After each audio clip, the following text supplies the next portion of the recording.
এই দীপ, এই দীপ, কয়টা বাজে খেয়াল আছে তোর? অফিসে যাবি না? আরে মা, একটু ঘুমাতে দাও না। কয়টা বাজে? কয়টা বাজে উঠে দেখ নিজ চোখে। মা, তুমি এমন করছো মনে হচ্ছে যে তোমার ছেলের বউকে অফিসে রেখে আসছো নাকি, যার জন্য এত তাড়া দিতেছ। আমাদের ভয়েস অফ নয়ন ইউটিউব চ্যানেলের রোমান্টিক লাভ স্টোরি গল্প শুনতে এখনই আমাদের চ্যানেলটি সাবস্ক্রাইব করে রাখুন। ধন্যবাদ।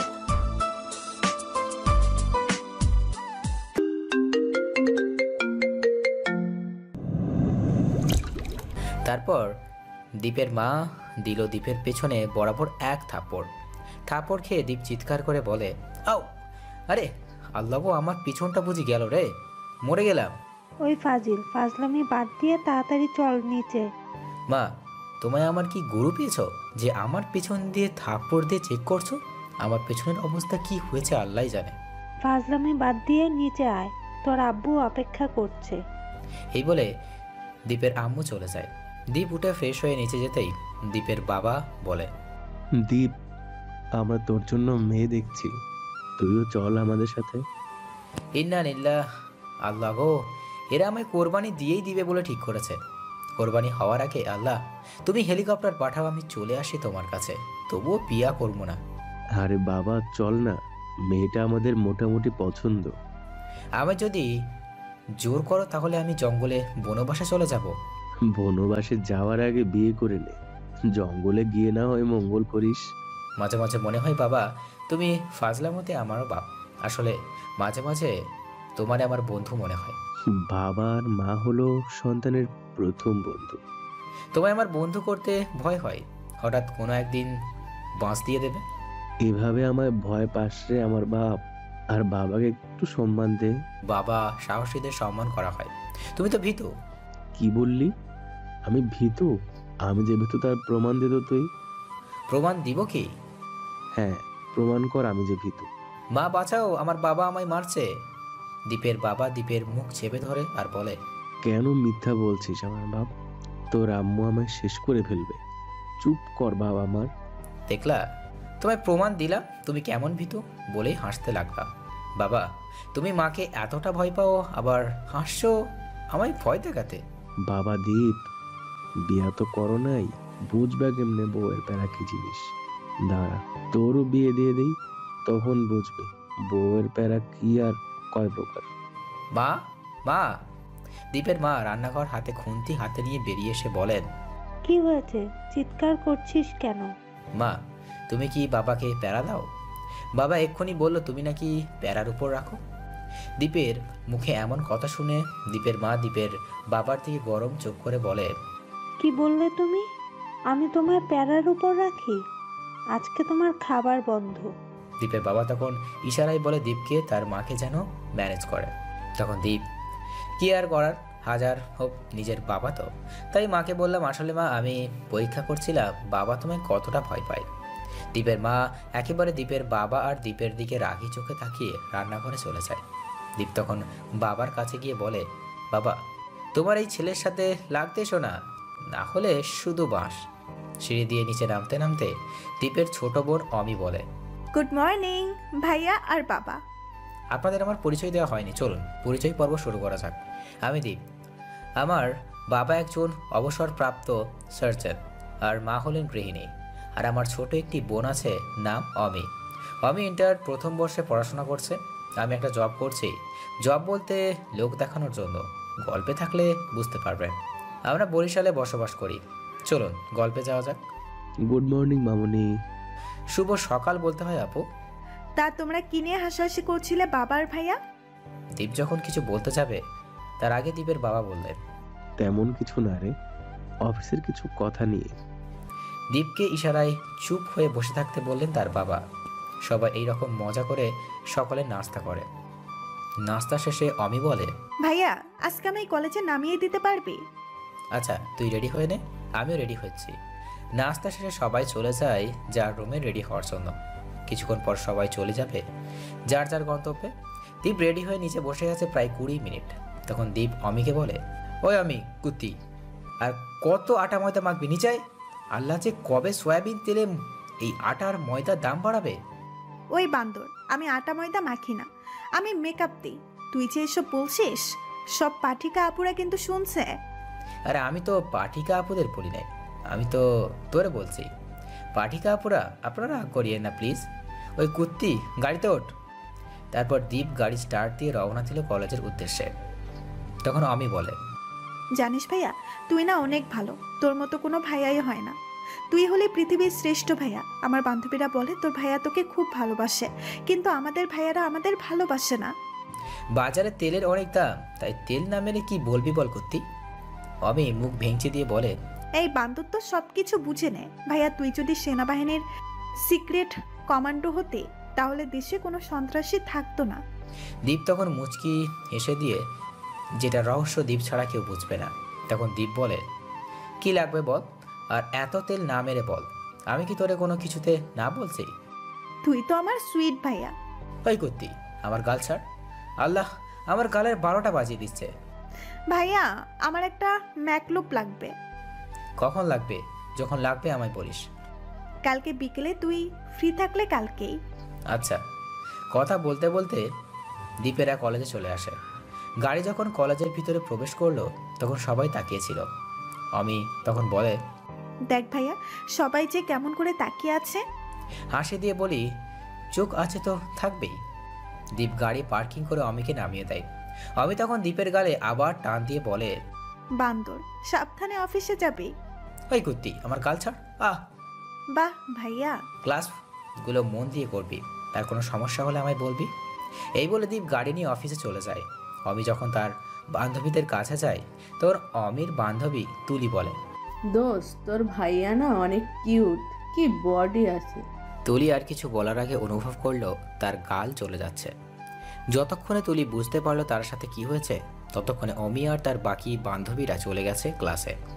আপনারা হয়তো কিছু বুঝতে পারছেন না, চলুন বুঝিয়ে বলি। তুলি যখন অমির ফাইকে নিয়ে মন্তব্য করছিল, তখন অমি তুলির গালে এক থাপ্পড় দেয় আর সেখান থেকে চলে যায়। আসলে তুলি যখন মন্তব্য করেছিল, তখন বাজেভাবে ইশারা করে বলেছিল, তখন অমি রেগে গিয়ে তুলির গালে গরম করে দেয়। অমি আর এক বান্ধবী রুমা বলে, দোস্ত, তুই তুলিকে মারলি কেন? তুলি ভাইয়াকে নিয়ে বাজে ইঙ্গিত করে কথা বলছিল। আমার ভাইয়াকে নিয়ে এরকম কথা বলার সাহস পাই কোথা থেকে? কেউ আর কোনো কথা বললো না।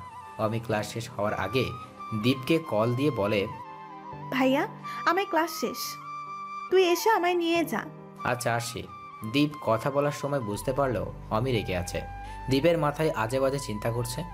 দীপ তাড়াতাড়ি করে গাড়ি নিয়ে কলেজের উদ্দেশ্যে রওনা দেয়। কিছুক্ষণ পর ক্লাসে এসে দেখে অমি ক্লাস থেকে বের হচ্ছে। দীপ দেখতে পেল অমি রেগে যাওয়ার কারণে ওর মুখ লাল হয়ে আছে। অমি যখন খুব বেশি রেগে যায়, তখন এমন হয়। তখন দীপ বলে, তোর কি হয়েছে, রেগে আছিস? বাসায় চল। কেউ আর কোনো কথা না বলে চলে যাই বাসায়। বাসায় এসে আমি চলে যাই তার রুমে, আর দীপ বসে পড়ে সোফায়। দীপের মা দীপের দিকে তাকিয়ে বললেন, দীপ যেন কি নিয়ে চিন্তা করছে। তখন তিনি এক গ্লাস শরবত নিয়ে দীপের কাছে গেলেন আর বলেন, নে শরবতটা খা বাবা। আর কি নিয়ে চিন্তা করছিস বল আমায়।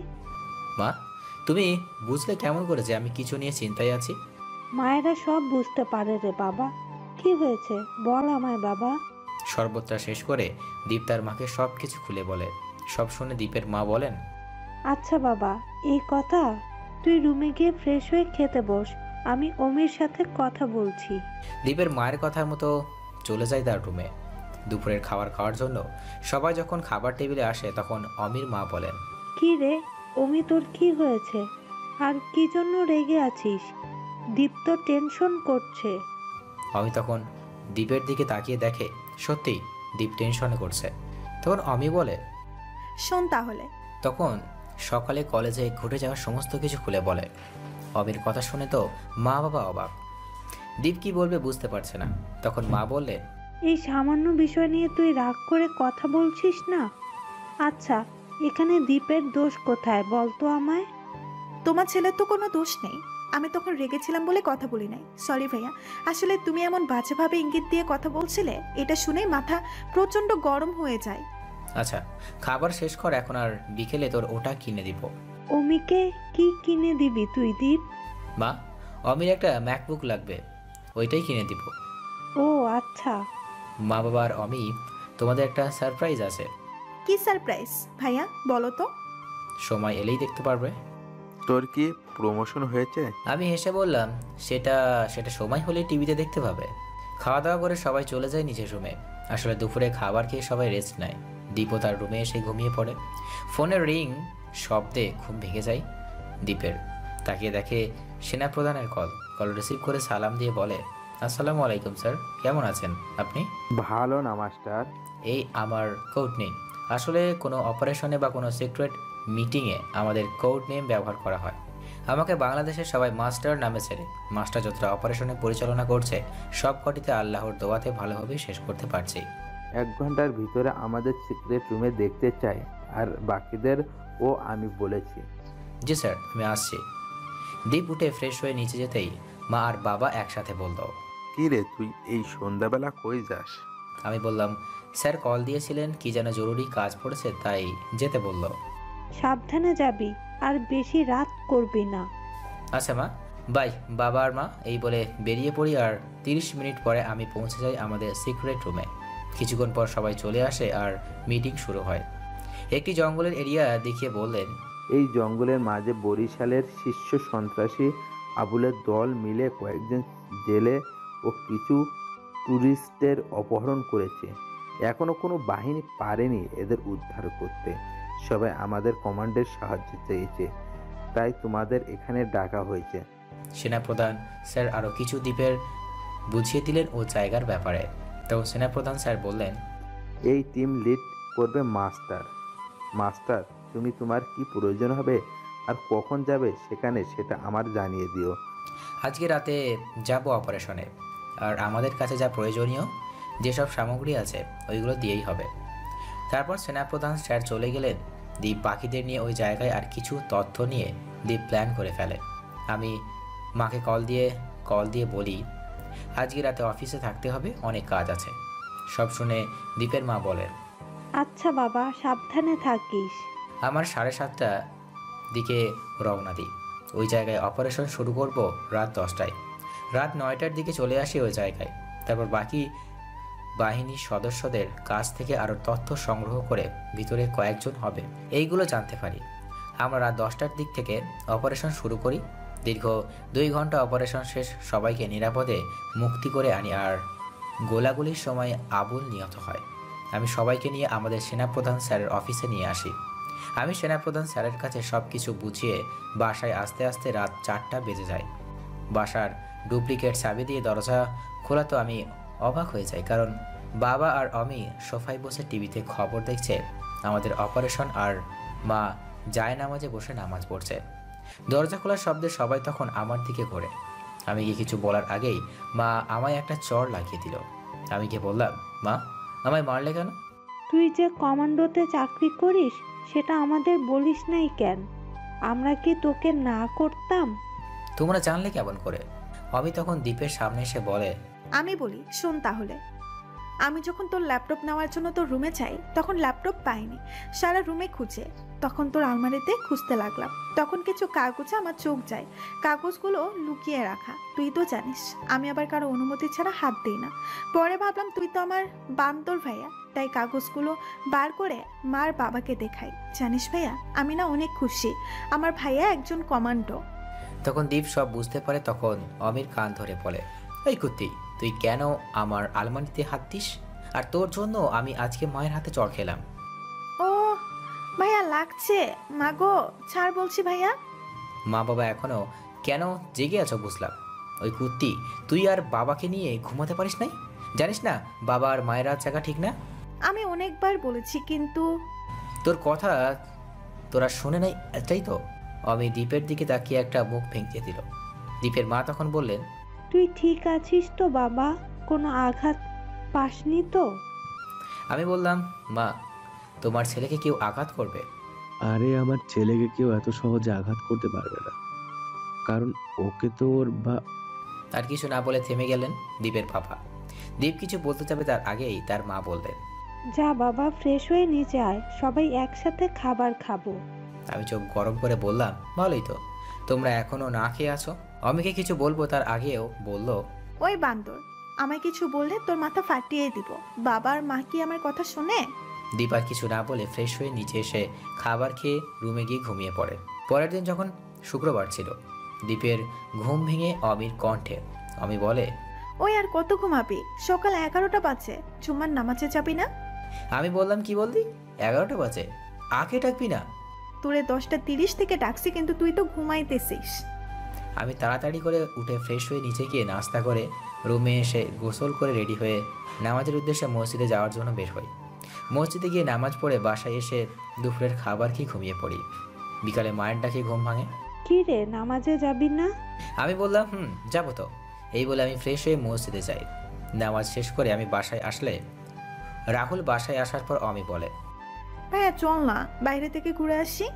আমি বললাম, মা আর বাবাকে বল রেডি হতে। সবাই রেডি হয়ে নিচে চলে আসে। তারপর আমরা বের হব এমন সময় অমি বলে, ভাই আমরা শাপলা গ্রামে যাব, ওই গ্রামটা নাকি অনেক সুন্দর। আমি বললাম, ওইখান থেকে ফিরতে ফিরতে অনেক রাত হয়ে যাবে। ভাইয়া আজকে না হয় আমরা রাতে খাবার বাইরে খেয়ে নিব। আমি বললাম, চলো তাহলে। কিছুক্ষণ পরে আমরা শাপলা গ্রামে চলে আসলাম। আসলে জায়গাটা অনেক সুন্দর।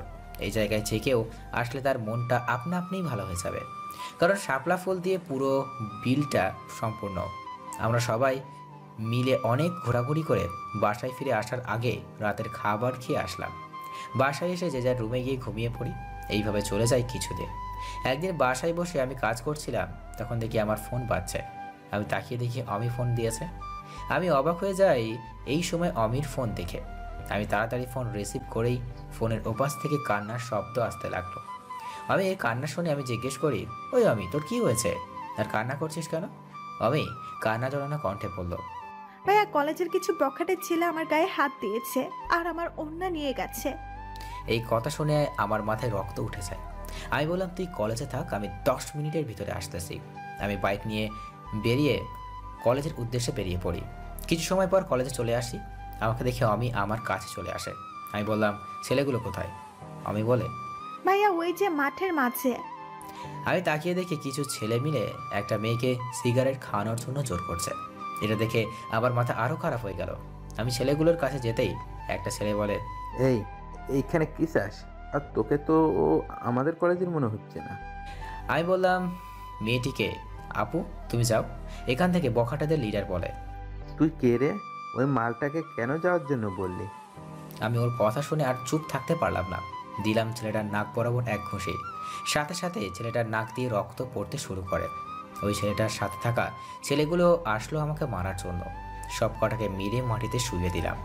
ওই লিডার ছেলে বলে, তুই কার গায়ে হাত তুলেছিস তুই নিজেও জানিস না। আমি হলাম এই এলাকার এমপির ছেলে। এখনই আমি আমার বাবাকে কল দিলে তোকে জেলে নিয়ে যাবে। আমি বললাম, যা বলার বল, তোর বাপকে, আমি এখানে আছি।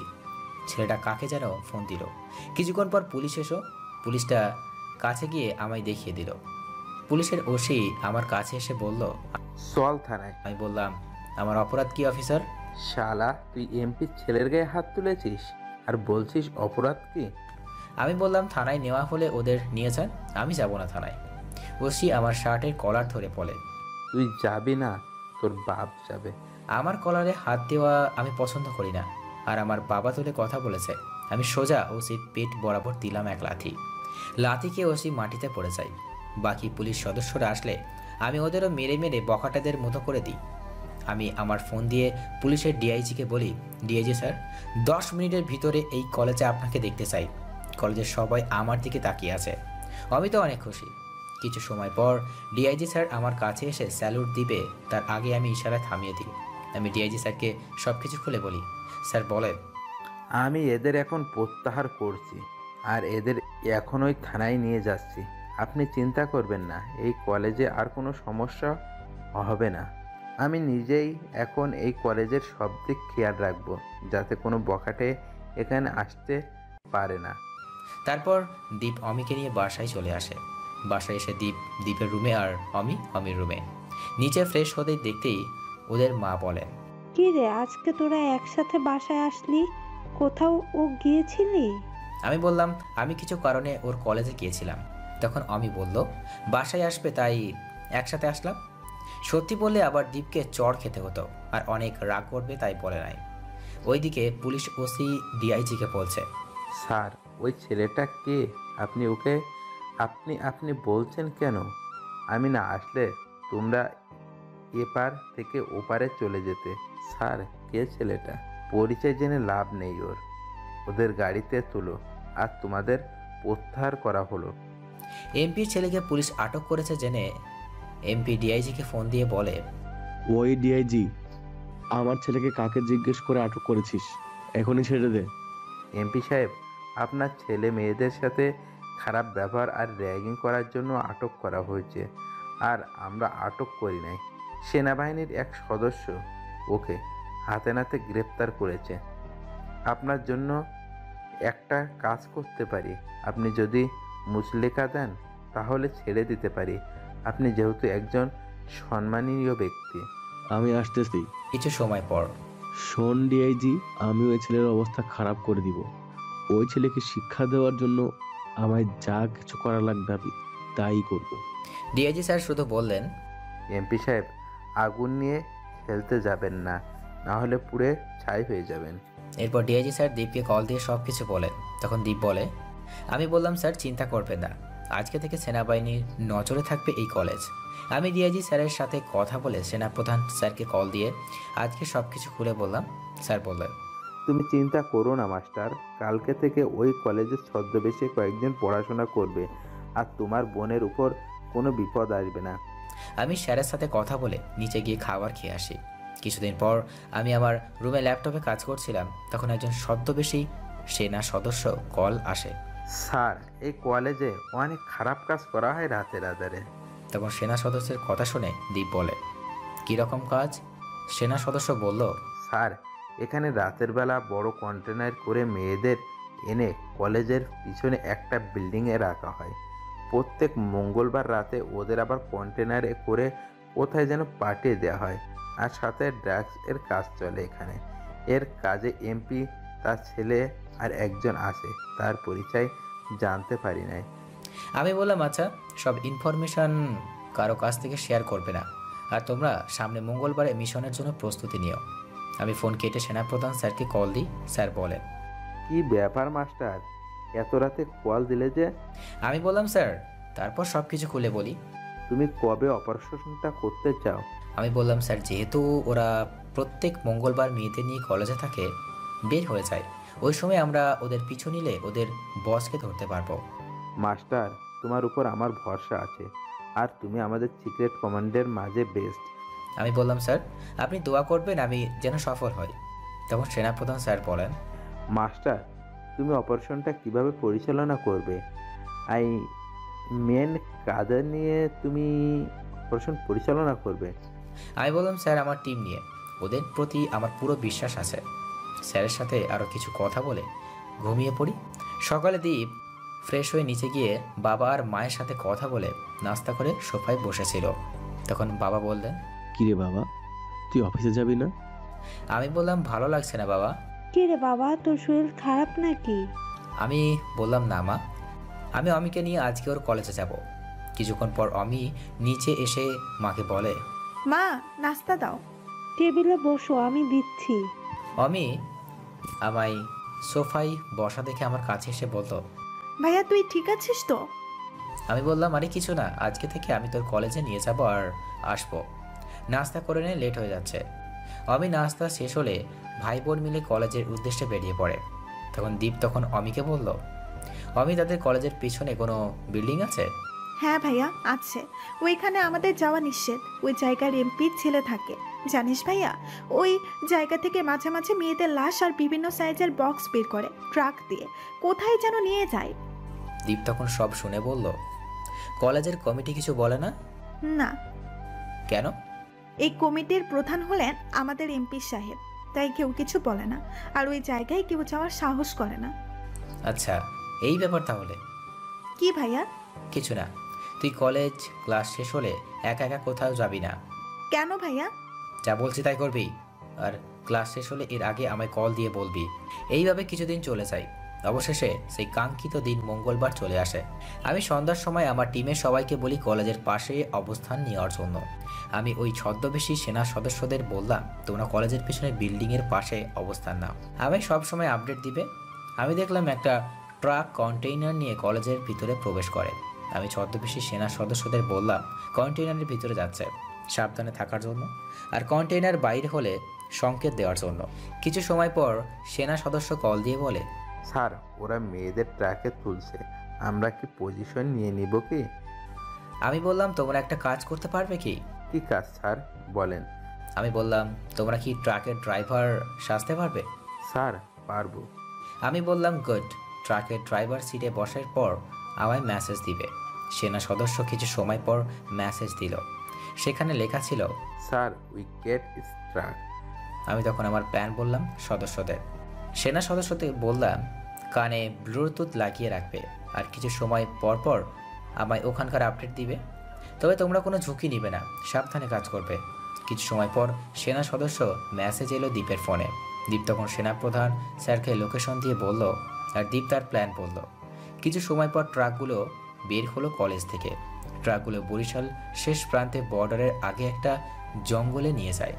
দীপরা পিছু পিছু গিয়ে দেখতে পাই একটা আস্তানার মতো, সেখানে প্রায় 100 জনেরও বেশি আর দীপরা 15 জন। দীপ সবাইকে সব কিছু প্ল্যান মাফিক কাজ করার জন্য বলল। আমি বললাম সবাই সময় কেয়ারফুল থাকতে, কোনো ভুল করবে না, একটা ভুল হলে আমরা এখান থেকে বেঁচেও নাও ফিরতে পারি, সো আমরা সবাই কেয়ারফুলি কাজ করতে হবে। তারপর বললাম সবাইকে আস্তানা ঘিরে ফেলার জন্য, আর বললাম আমি সংকেত দিলে ফায়ার করার জন্য। আমি বললাম স্নাইপার রেডি করা, আর বললে ফায়ার করা শুরু করবে। ওপাশ থেকে বলল রেডি স্যার। আমি বললাম নাইট ভিশন ক্যামেরা অন করে রাখো, টার্গেটগুলো নিয়ে নজরে রেখো, আর ওয়েটিং ফর মাই কমান্ডস। আমি কিছু সময় পর বললাম স্নাইপার ফায়ার। কিছু সময়ের মধ্যে বাইরের সব সন্ত্রাসী শেষ। আমি আমার কমান্ডো টিমকে বললাম সবাই সামনের দিকে আগানোর জন্য। আমরা ভিতরে ঢুকে এক এক করে সবাইকে মেরে ফেলি। আমি বাকি কমান্ডোদের বললাম মেয়েগুলোকে যেন ট্রাক থেকে বের করার জন্য, আর আমি হেডকোয়ার্টারে নিয়ে যাওয়ার জন্য। আমি আর 2 জন সদস্য যারা ট্রাক ড্রাইভার সেজেছিল, ভিতরে গিয়ে দেখি এমপি, তার ছেলে আর একজনের মুখে মাস্ক দেওয়া। তারা আমাদের দেখে গুলি করা শুরু করে। আমরাও তাদের গুলির জবাব দেওয়া শুরু করি। গোলাগুলির এক পর্যায়ে এমপি ও তার ছেলে মারা যায়, আর 2 জন সেনা সদস্য গুলি লাগে, ওরা আহত হয়।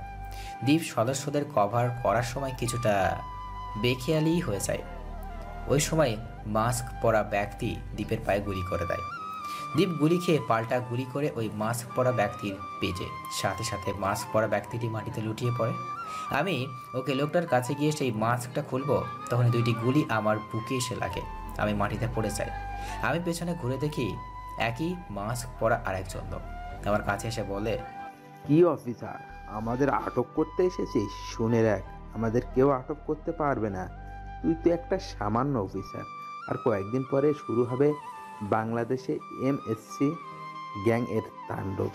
আমি তখন বললাম আমি বেঁচে থাকলে তোরা আমার দেশের কোনো ক্ষতি করতে পারবি না। গোলাগুলির শব্দে শুনে বাইরে থেকে কমান্ডোরা ভিতরে আসে, এসে দেখে এমপি আর এমপির ছেলে মাটিতে পড়ে আছে।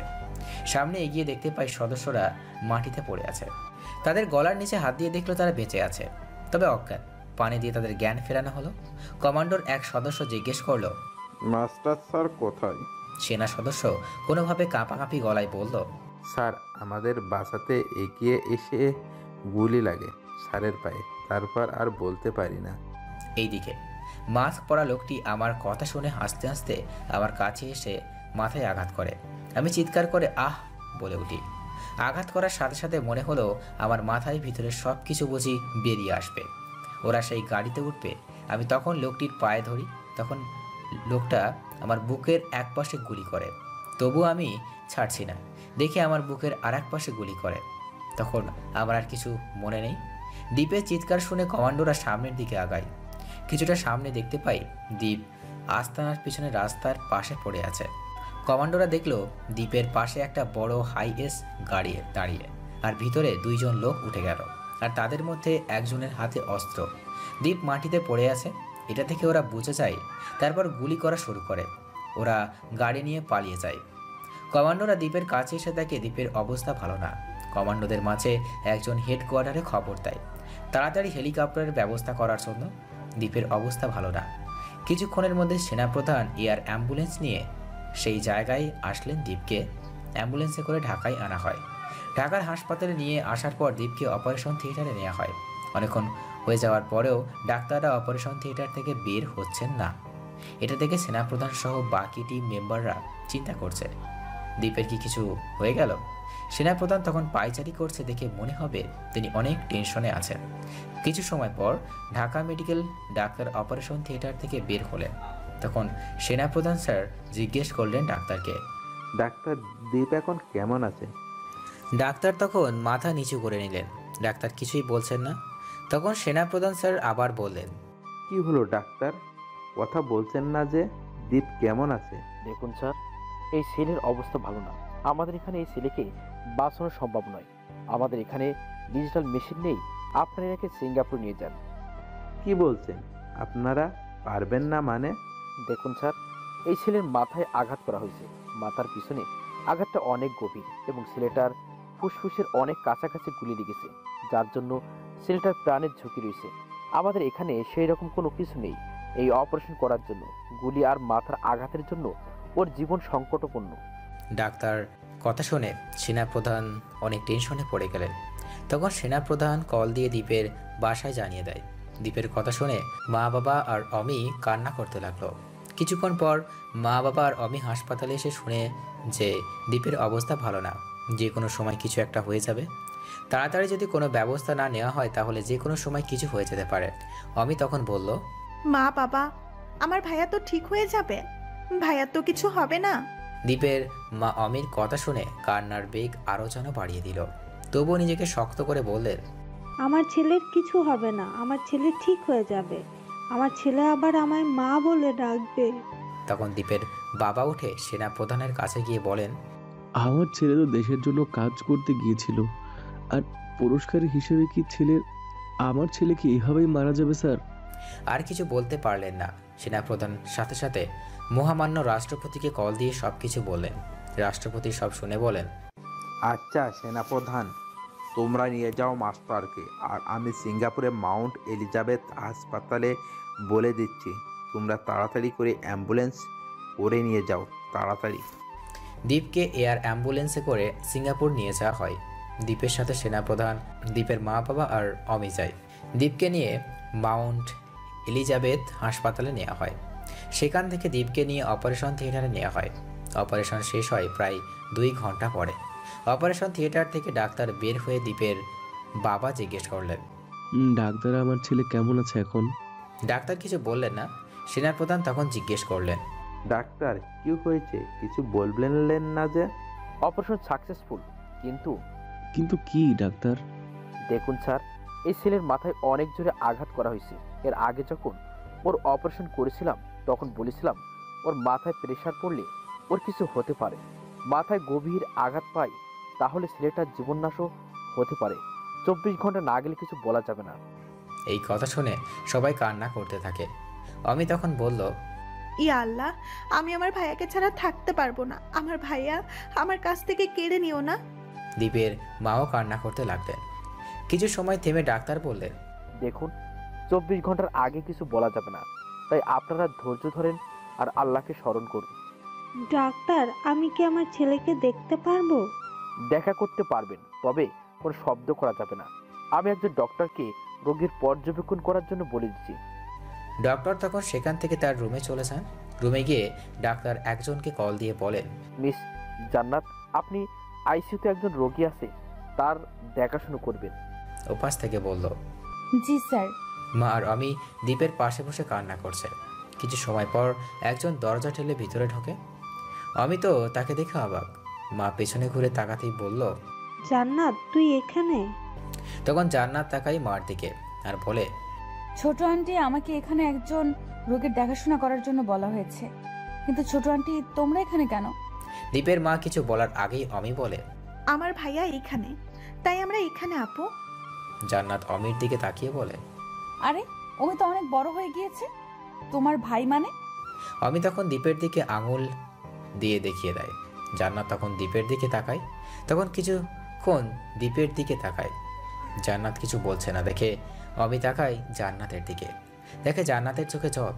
অমি বলে, কি হলো আপু, কান্না করছো কেন? তোমার ভাইয়ের নাম কি? আমার ভাইয়ার নাম দীপ। জান্নাত কিছু না বলে দীপের কাছে এসে দীপের বাম হাতে কিছু খোঁজে। মা তখন বলে, কি রে, কি খুঁজোস? চেক আপ করছি। কিছুক্ষণ পর জান্নাতের মুখে হাসি ফোটে। জান্নাত আইসিইউ থেকে বের হয়ে কল দিয়ে বলে, তোমরা এক্ষুনি আমার হসপিটালে চলে আসো। জান্নাত আইসিইউ এর ভিতরে এসে বলল, ছোট আন্টি আর অমি তোমরা এখন বাইরে যাও। আমি থাকি, অমি না হয় বাইরে যাবে। ছোট আন্টি, এখন তোমরা বাইরে যাও, আমি পরে তোমাদের ভেতরে ডেকে নিব। মা আর অমি বাইরে চলে যায়। জান্নাত তখন ভিতরে আসে। জান্নাত এসে দীপের বেডের পাশে টুলে বসে আছে। কিছুক্ষণ পর দীপের দিকে তাকিয়ে দীপের এক হাত তার হাতের ভিতরে নিয়ে জড়িয়ে নেয়। সকালে যখন আমার জ্ঞান ফিরে তখন দেখি একটি মেয়ে আমার হাত ধরে আমার হাতের উপর শুয়ে আছে। আমি কিছুটা নড়তে মেয়েটার ঘুম ভেঙে যায়। মেয়েটা তখন আমায় তাকিয়ে, আমিও মেয়েটার দিকে তাকাই। মেয়েটিকে কেমন যেন আমার পরিচিত মনে হচ্ছে। মেয়েটা তখন বাইরে চলে যায়। কিছুক্ষণ পর ডক্টর এসে আমায় পরীক্ষা করে ঘুমের ইঞ্জেকশন দিয়ে ঘুম পাড়িয়ে দেয়। এইদিকে জান্নাত কল দিয়ে দীপের মা, বাবা আর অমি আর সেনাপ্রধানকে কল দিয়ে বলে দেয়। 3 ঘন্টা পর যখন আমার জ্ঞান ফেরে আমি তখন চোখ খুলে দেখি আমি হাসপাতালের আইসিইউতে আছি আর আমার পাশে একটি মেয়ে কি যেন কাজ করছে। আমি সামান্য নড়াচড়া করে উঠে বসবো তখন মাথায় হাত দিয়ে বলি, আহ। তখন মেয়েটা আমার দিকে ফিরে বলে, তুমি নড়াচড়া করো না, তুমি অসুস্থ। দীপ কিছুক্ষণ পর মেয়েটার দিকে ভালো করে তাকিয়ে বলে, তুই দিয়া না? চিনতে পেরেছিস তাহলে? দিয়া, তুই এখানে কি করছিস? আমাকে তো তোর দেখাশোনা করার জন্যই রাখা হয়েছে। কেন? আমি তোকে চিনতে পারবো না? তোর তো... জান্নাত বলতে গিয়ে আর কিছু বলল না। আপনারা হয়তো ভাবছেন দিয়া আর জান্নাতকে সামনেই জানতে পারবেন। আমি কোথায় রে? সিঙ্গাপুর। মা, বাবা আর অমির সাথে কথা বলবো। ওরা কোথায়? এর মাঝে অমি দরজা খুলে ভিতরে এসে দেখে আমার জ্ঞান ফিরেছে। অমি তখন সবাইকে বলে আমার জ্ঞান ফিরেছে। অমি দৌড়ে এসে আমায় জড়িয়ে ধরে বলে, ভাইয়া, তুই ঠিক আছিস তো? আরে পাগলি, তুই দেখ আমি পুরাই ঠিক আছি, আমার কিছুই হয়নি। তুই জানিস তোর এই অবস্থা দেখে আমরা কতটা ভয় পেয়ে গেছিলাম? মরে যাব মনে করেছিলি? ভাইয়া, তুই চুপ করবি? মা, বাবা আরও 2 জন রুমে আসে। মা তখন আমায় জড়িয়ে ধরে বলে, বাবা তুই কেমন আছিস? আরে আম্মু, আমি ঠিক আছি, আমার কিছু হয়নি। বাবা, মা, তোমরা নিজেদের কি অবস্থা করেছো? নিশ্চয়ই খাওয়া দাওয়া করনি। তোমরা এরকম করলে আমি পেতনি বিয়ে দিব কি করে? আমি বলে, ওই কুত্তা, আমি তোর বিয়ে আগে দিব। আমি 2 জনের দিকে তাকিয়ে বললাম, আন্টি আর আঙ্কেল কেমন আছো তোমরা? ভালো আছি বাবা, তুই যে বেঁচে আছিস এটা দেখে অনেক খুশি হয়েছি। রাহুল, বাবা তুই বেঁচে আছিস? কিভাবে? তুই তো... সেদিন আমার কি হয়েছিল আমার কিছু মনে পড়ছে না। বাবা তখন বলল, দীপ, বাবা তুই এদের কিভাবে চিনিস? আঙ্কেল হলেন আমার বাবার বন্ধু, এই সম্পর্ক থেকে আমি চিনি। বাবা, তুমি কি করে আঙ্কেলদের চিনো? জান্নাতের আম্মু আমার বান্ধবী। জান্নাতকে? দিয়া তখন রাহুলের কান ধরে বলে, ওই গাধা, তুই আমার পুরো নাম জানিস না? আমার নাম হলো জান্নাতুল ফেরদৌস দিয়া। আসলে ভুলে গিয়েছিলাম রে বোন। কি বললি তুই? আবার বলতো। সবাই হাসতে লাগলো ওদের নিয়ে। আমি তখন দীপের কানের কাছে গিয়ে বলে, ভাইয়া, দিয়া আপুকে আমার ভাবি হিসেবে পছন্দ হয়েছে। বেশি বকবক করলে তোর বিয়ে দিয়ে দিব। এইভাবে হাসি খুশিতে দিনটা কেটে যায়। রাহুলকে আরও 10 দিন হাসপাতালে রাখা হয়। এই 10 দিন দিয়া সারাক্ষণ রাহুলের খেয়াল রেখেছে। 10 দিন পর রাহুলকে দিয়াদের বাসায় নিয়ে আসা হয়। রাহুলকে দিয়ার পাশের রুমে নিয়ে যাওয়া হলো। ও আপনাদের বলা হয়নি না, অপারেশনের পরে সেনাপ্রধান স্যার কিছু গুরুত্বপূর্ণ কাজের জন্য দেশে ফিরে যান। দেশে গিয়ে ও বাবার কাছে কল দিয়ে আমার খোঁজ নিতেন। আমি দিয়াকে বললাম, দিয়া আমার ফোনটা কই? অমির কাছে মনে হয়। তুমি রেস্ট নাও, আমি আনতেছি তোমার ফোন। কিছুক্ষণ পর দিয়া রাহুলের ফোন নিয়ে রাহুলের কাছে গিয়ে রাহুল তখন জয়কে কল দেয়। এর মাঝে জয়ের পরিচয় দিই। জয় হলো একজন ওয়াট হ্যাকার। একটু পর সবই জানতে পারবেন। কল রিসিভ করে ওপাশ থেকে বলল, আসসালামু আলাইকুম স্যার, কেমন আছেন স্যার? ওয়ালাইকুম আসসালাম। জয়, আমি ভালো আছি। আমি তোমাকে একটা লোকের মুখের কিছু অংশের বিবরণ বলছি। তুমি কিছুটা মিলিয়ে একটা স্কেচ করে পরে আমায় সেন্ড করো। তারপর আমি লোকটার মুখের বিবরণ দিয়ে ফোন কেটে দিলাম। কিছু সময় পর আমি রুমে আসলো। এসে আমার কাছে বলল, ভাইয়া, তোর কি কিছু লাগবে? এখানে বসে বোর লাগছে, আমায় নিচে নিয়ে যাবি? আরে ভাইয়া এভাবে কেন বলছিস? দিয়া তখন রুমে এসে বলে, কোথায় যাওয়ার কথা হচ্ছে ভাই বোনের? আসলে আপু ভাইয়া নিচে যাবে বলছিল। দিয়া তখন মনে মনে বলে, আরে অমির বাচ্চা, আপনা বলে ভাবি বলতে পারিস না? দিয়া বলল, তুমি নিচে যাবে? এখানে বসে ভালো লাগছে না, তাই সবার সাথে বসে কথা বললে ভালো লাগতো। তারপর দুইজনে আমায় ধরে নিয়ে নিচে ড্রয়িং রুমে বসালো। মা বাবা আর আন্টি আঙ্কেল বসে গল্প করছিল। আমি গিয়ে মা আর বাবার পাশে বসলাম। আমি তখন বাবাকে বললাম, বাবা আমায় একটা সত্যি কথা বলবে? বাবা বলল, তুই এর জন্য অনুমতি নিচ্ছিস কেন? বল, কি সত্যি কথা বাবা? তুই কি জানতে চাস, বল। ওই দিন তো আমার বাঁচার কথা ছিল না, তাহলে আমি বেঁচে গেলাম কি করে? আর আমি বা কেন তোমার সাথে? মা বলল, তোর কি সব মনে পড়ে গেছে বাবা? তুই কি আমাদের কাছ থেকে চলে যাবি? হ্যাঁ মা, আমার সব মনে পড়েছে মা।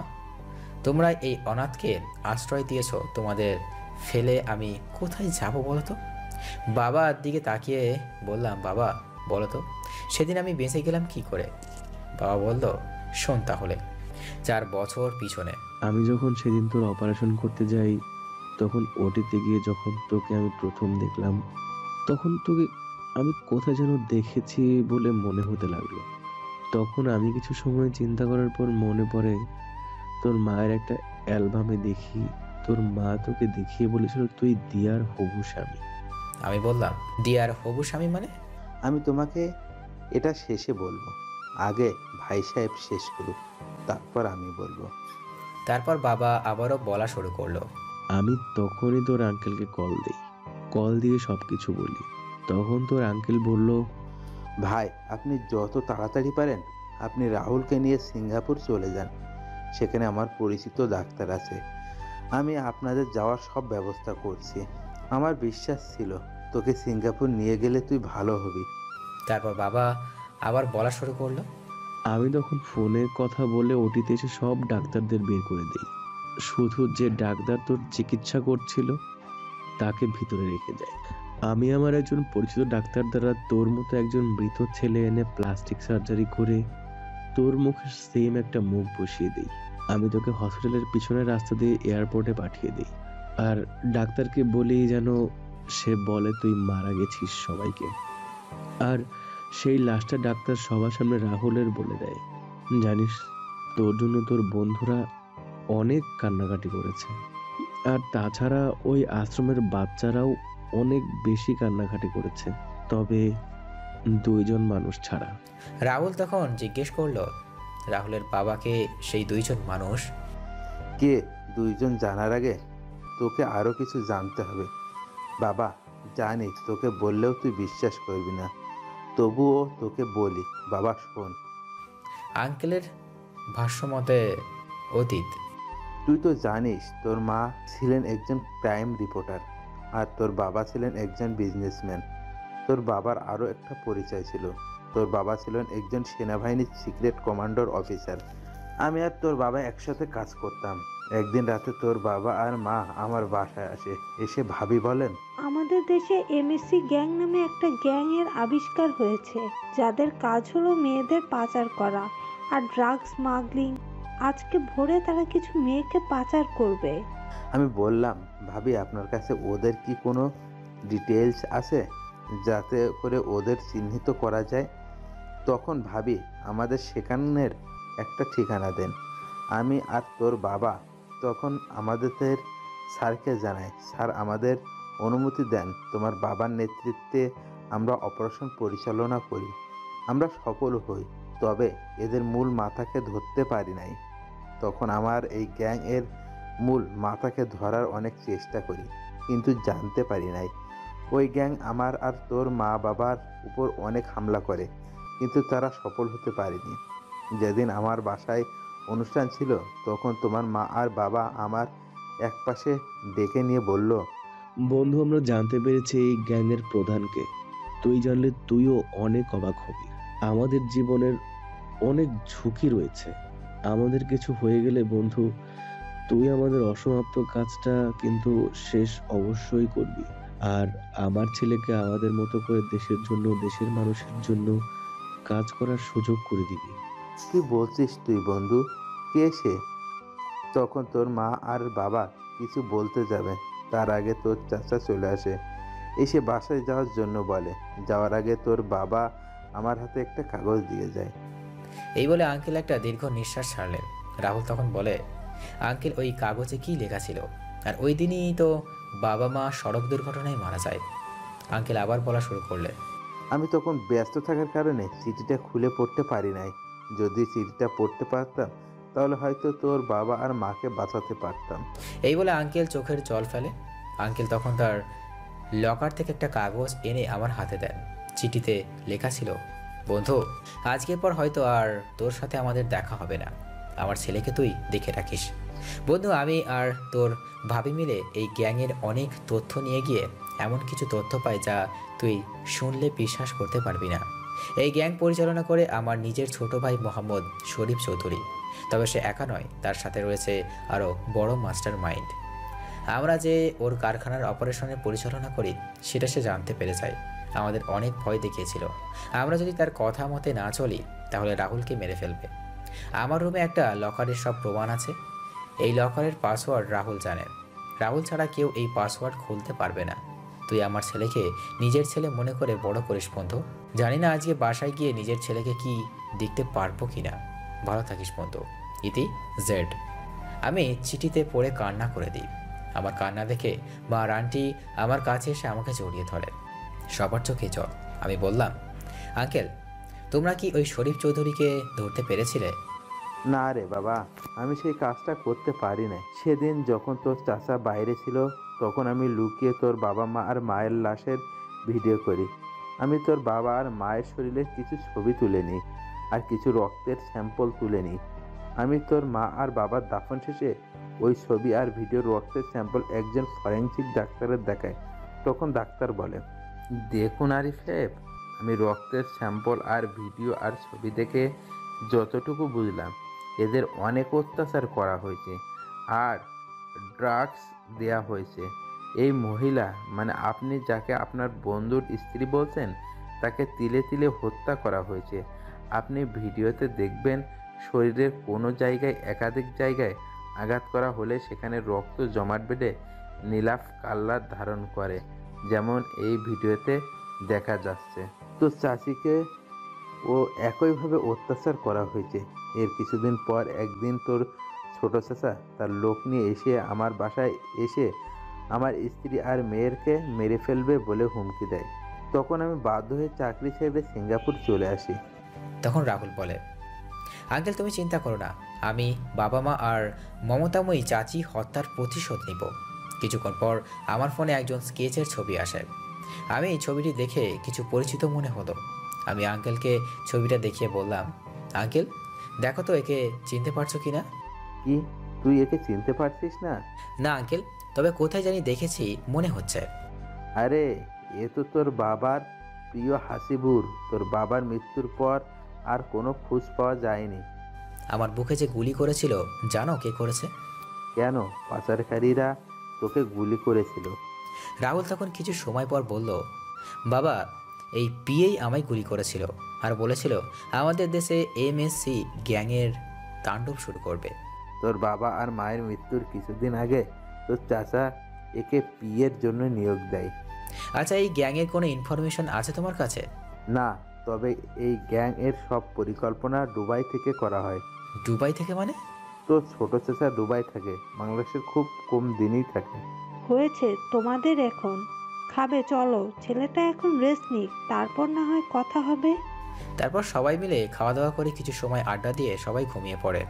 সকালে যখন সবাই নাস্তা করছিল তখন রাহুল তার আঙ্কেলকে জিজ্ঞেস করে, আঙ্কেল, আমার বন্ধুরা কেমন আছে আর ওরা কোথায় আছে এখন?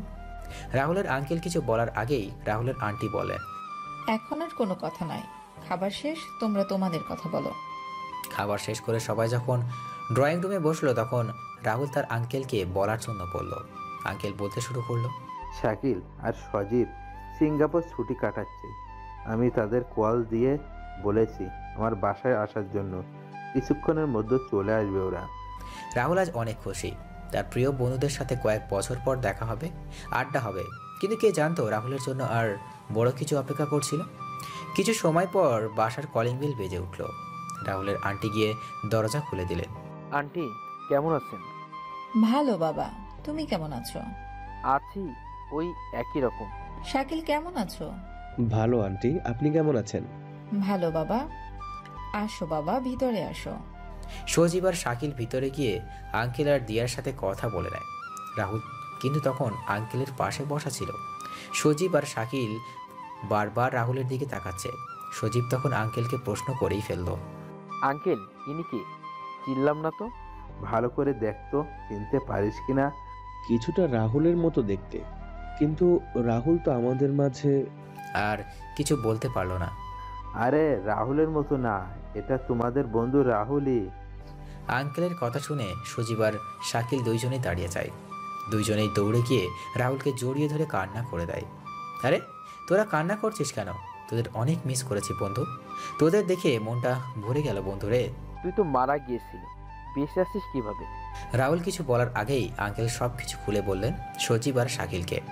রাহুল তখন সজীব আর শাকিলকে বলল, বন্ধু তোদের সাথে তো দেখা হলো, আমার জানের জিগার বন্ধুটা রাজীব কই? রাজীবের কথা শুনে সবার মুখটা মলিন হয়ে গেল। রাহুল সেটা খেয়াল করলো। রাহুল আবার বলল, কি হলো, কিছু বলছিস না কেন? আঙ্কেল আন্টি দিয়া আর শাকিল সজীব তোমরা চুপ হয়ে গেলে কেন? শাকিল আর সজীবের চোখে জল। আর কিছু তো বলবি? এই ব্যাপারে সবাই চুপ হয়ে আছিস কেন? বাবা তুই শান্ত হ। আমি শান্ত আছি, আগে বলো তোমরা সবাই মুখ মলিন করে আছো কেন? আর শাকিল সজীব কান্না করছিস কেন? হ্যাঁ বন্ধু, আমরা পারি নাই ওকে বাঁচাতে। কাঁপা কাঁপা কণ্ঠে বললাম। কাকে বাঁচাতে পারিস নাই তোরা? রাজীবকে আমরা বাঁচাতে পারি না বন্ধু। রাজীবের এই কথা শুনে রাহুল বসে পড়ে মাটিতে। রাহুল মাটিতে বসে পড়তেই দেখে সবাই রাহুলের কাছে চলে আসে। সবাই রাহুলকে ধরে সোফায় বসায়। রাহুল বলে, রাহুল দেখে সজীব আর শাকিল মজা করার একটা লিমিট থাকা দরকার। আমি যে তোদের বলি নাই বেঁচে আছি, এর জন্য তোরা আমাকে সাথে মজা করছিস? তোরা বল, একবার মজা করছিস বন্ধু? রাহুলকে জড়িয়ে ধরে শাকিল আর সজীব কান্না করতে থাকে। বন্ধু রে, আমরা পারি নাই আমাদের বন্ধুটাকে বাঁচাতে। রাহুল বলে, রাজীব কিভাবে মারা গেল? আমি সব কিছু জানতে চাই, কি হয়েছিল? বন্ধু তোকে সব কিছু বলবো, তুই কিছুটা শান্ত হ। তুই হয়তো আমাদের কথাও শুনে বিশ্বাস করতে না পারিস। বল তোরা কি বলতে চাস। তাহলে শোন। 4 বছর আগে সজীব বলতে শুরু করলো। তুই মারা যাওয়ার পর তোর ফোন রাজীবের কাছে ছিল। রাজীব সেটা তার ভাইয়ের শেষ স্মৃতি হিসেবে তার কাছে রেখেছিল। আমরা তোর নাম্বারে কল দিয়ে তার সাথে কথা বলতাম। একদিন রাজীব রাত 1টার দিকে কল দিয়ে বলে, রাজীব তুই শালিককে নিয়ে তাড়াতাড়ি আমাদের সেই পার্কে চলে আয়, আমার হাতে বেশি সময় নেই।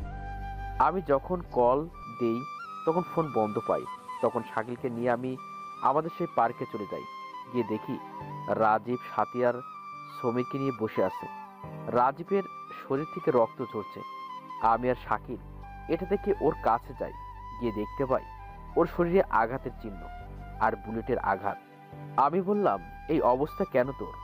কে করেছে এমনটা বল। আমি তোদের সব বলছি, আমায় একটু পানি দে। আমি তখন শাকিলকে পানি আনতে বলি। কিছুক্ষণ পর পানি নিয়ে আসে শাকিল। রাজীব পানি ডুবে সব পানি খেয়ে নেয়। আমি বললাম, শাকিল একটা গাড়ি নিয়ে আয়, রাজীবকে হাসপাতালে নিয়ে যাওয়া লাগবে। রাজীব তখন বলল, আমার হাতে সময় খুবই কম, আমি যা বলছি শোন তোরা। আমি বললাম, রাজীব বন্ধু, এখন তোর আগে ডাক্তারের চিকিৎসা নেওয়া প্রয়োজন। তুই সুস্থ হ, তারপর না হয় তোর কথা শুনবো। রাজীবের জোরাজুরির কাছে আমাদের হার মানতে হয়। তখন রাজীব বলা শুরু করলো, আজকে রাতে একটা অপরিচিত নাম্বার থেকে কল আসে রাহুলের ফোনে। রাজীব তোর ফোনে অপরিচিত নাম্বার থেকে কল দেখে খুবই অবাক হয়। একবার রিং হয়ে কেটে যাওয়ার পর আবার কল আসে। তখন কল রিসিভ করে কথা বলার আগেই উপাস থেকে বলে, রাজীব ভাইয়া আমাদের বাঁচান, আমাকে আর আমার ভাইকে বাঁচান। তখন রাজীব অবাক হয়ে বলে, কে তুমি, আর এই নাম্বার কোথায় পেলে? ভাইয়া আমি সাথে বলছি, আপনি তাড়াতাড়ি আশ্রমে আসেন। এই বলে সাথী ফোন কেটে দেয়। রাজীব কিছু না ভেবে বাসা থেকে বেরিয়ে পড়ে। কিছু সময় পর আশ্রমে যায়। আশ্রমে গিয়ে দেখে অনেক গাড়ি আশ্রমে দাঁড়িয়ে আছে। রাজীব তখন ভিতর গিয়ে দেখে তোর ছোট চাচা, বিদেশি কিছু লোক আর 20 জন লোক আছে। সবার কাছেই অস্ত্র আছে। রাজীব দেখলো কিছু মেয়েদের সাজিয়ে একপাশে দাঁড় করিয়ে রাখা হয়েছে, আর সাথে আর সমীর সেখানে নেই। তখন রাজীব সবার সামনে গিয়ে বলল, রহিম চাচা, এখানে কি হচ্ছে? এত মানুষ, আর ছোট চাচাকেও দেখছি। তখন সবাই রাজীবের দেখিয়ে তাকে কিছুটা আশ্চর্য হয়। রহিম চাচা কিছুটা স্বাভাবিক হয়ে বলে, তুমি এখানে কেন বাবা? এই সময় তো তো তোমরা এখানে আসো না। আমি তো রাজীব কিছু বলার আগে রাজীবের ফোনে কল আসে। দেখে সাথে ফোন, তখন রাজীব ফোন রিসিভ করার জন্য বাইরে আসে। ফোন রিসিভ করে বলে, হ্যালো সাথী, তোমরা কই? আমি তো আশ্রমে। ভাইয়া, আপনি আপনার গাড়ির কাছে আসেন। রাজীব কিছু সময় পর গাড়ির কাছে গিয়ে দেখলো সাথী সেজেগুজে আর সমীর। তখন জিজ্ঞেস করলো, তোমরা এখানে কি করছো? সবাই তো আশ্রমে। আমাদের রাহুল ভাইয়া এখানে এনে আশ্রয় দিয়েছিল, কিন্তু রাহুল ভাইয়া মারা যাওয়ার পর রহিম চাচা কেমন যেন পাল্টে যায়। ভাইয়া মারা যাওয়ার পর থেকে আশ্রমের মেয়েদের কোথায় যেন ট্রাকে করে পাঠিয়ে দেওয়া হয়, আর নতুন মেয়েদের নিয়ে আসা হয়। আজকে আমাদের কোথাও পাঠাবে বলে আমাদের সাজতে বলে। আমি আপনাকে কল দিই আর আপনি আসলেন। জানো ভাইয়া, আশ্রমে বিভিন্ন ধরনের জিনিস আনা হয়। তখন রাজীব সাথীর কথা শুনে কিছুটা অবাক হয়। রাজীব জিজ্ঞেস করে, সাথী, কোথায় পাঠানো হয় ওই মেয়েদের? আর কি ধরনের জিনিস আসে আশ্রমে? ভাইয়া, কোথায় পাঠানো হয় জানি না, তবে আশ্রমে সাদা পাউডারের মতো কিছু আর পিস্তল নিয়ে আসা হয়। আর একটা কালো বক্সে ইংরেজি অক্ষরে লেখা ছিল ডায়না, এরকম কিছুটা। রাজীব এসব কথা শুনে রেগে যায়। তার বন্ধুর আশ্রমে এরকম কাজ হচ্ছে। তখন সে সাথী আর সমীরকে গাড়ির ভিতরে রেখে আবার ভিতরে যায়। ভিতরে গিয়ে দেখে মেয়েদের এখানে নিলাম করা হচ্ছে। এটা দেখে রাজীব রেগে যায়। তখন রাজীব বলে, হচ্ছেটা কি এখানে? রহিম চাচা, তুমিও শেষ পর্যন্ত বেইমানি করলে। টাকায় সাবরে রাজীব। এখান থেকে কেউ এক পা নড়লে সবার মাথার খুলি উড়িয়ে দেব গুলি করে। তোমরা এখানে মেয়েদের পাচার করছো। রহিম চাচা, তুমি তো এমন ছিলে না। তুমি আমার বন্ধুটাকে কথা দিয়েছিলে যে এই আশ্রমের কোনো ক্ষতি হতে দিবে না। তাহলে এটা কি? রহিম চাচা রাজীবের কথা শুনে হাসতে হাসতে বললেন, আরে ওই রাহুলকে তো আমি এতদিন ছোট সাহেবের কথা অনুযায়ী মুখ বুজে সহজ করে নিতাম। তোর বন্ধু ছিল একটা বোকা, সবাইকে আপন করে নিত, কিন্তু দুনিয়াটা টাকা ছাড়া কেউ কারো আপন না রে। তুই জানিস না বোধ হয়, রাহুলের মৃত্যুর পিছে আমাদের হাত আছে। রাজীব তখন তার ফোনের রেকর্ডিং অন করে। রহিম চাচা কিছু বলার আগে রাহুলের ছোট চাচা বললেন, তুই এখানে কেন? তোর এত সাহস আসে কোত্থেকে রে? তুই আমাদের কাজে বাধা দিস? ওই কে আসিস? এই কুত্তার মাস্টারে মেরে ফেল। আমি রাহুলের মা বাবা, আমার স্ত্রী রাহুলকে মেরেছি, আর রাহুলের ভালোবাসাকে তার কাছ থেকে দূর করেছি, আর এই সব প্রমাণ কেউ করতে পারবে না। রাজীব এই কথা শুনে হাসতে হাসতে বলল, চাচাজি, আপনি যা বললেন তা সব রেকর্ডিং হয়ে গেছে। এই শুনুন। ওই তোরা দেখিস কি? আরে ফেল ওকে। ছোট চাচার কথা শুনে ওইখানে থাকা বডিগার্ডরা গুলি করা শুরু করে। রাজীবও পাল্টা গুলি করা শুরু করে। এক সময় রাজীব কয়েকজনকে মেরে ফেলে। রাজীব দেখলো তার কাছে বুলেট নেই।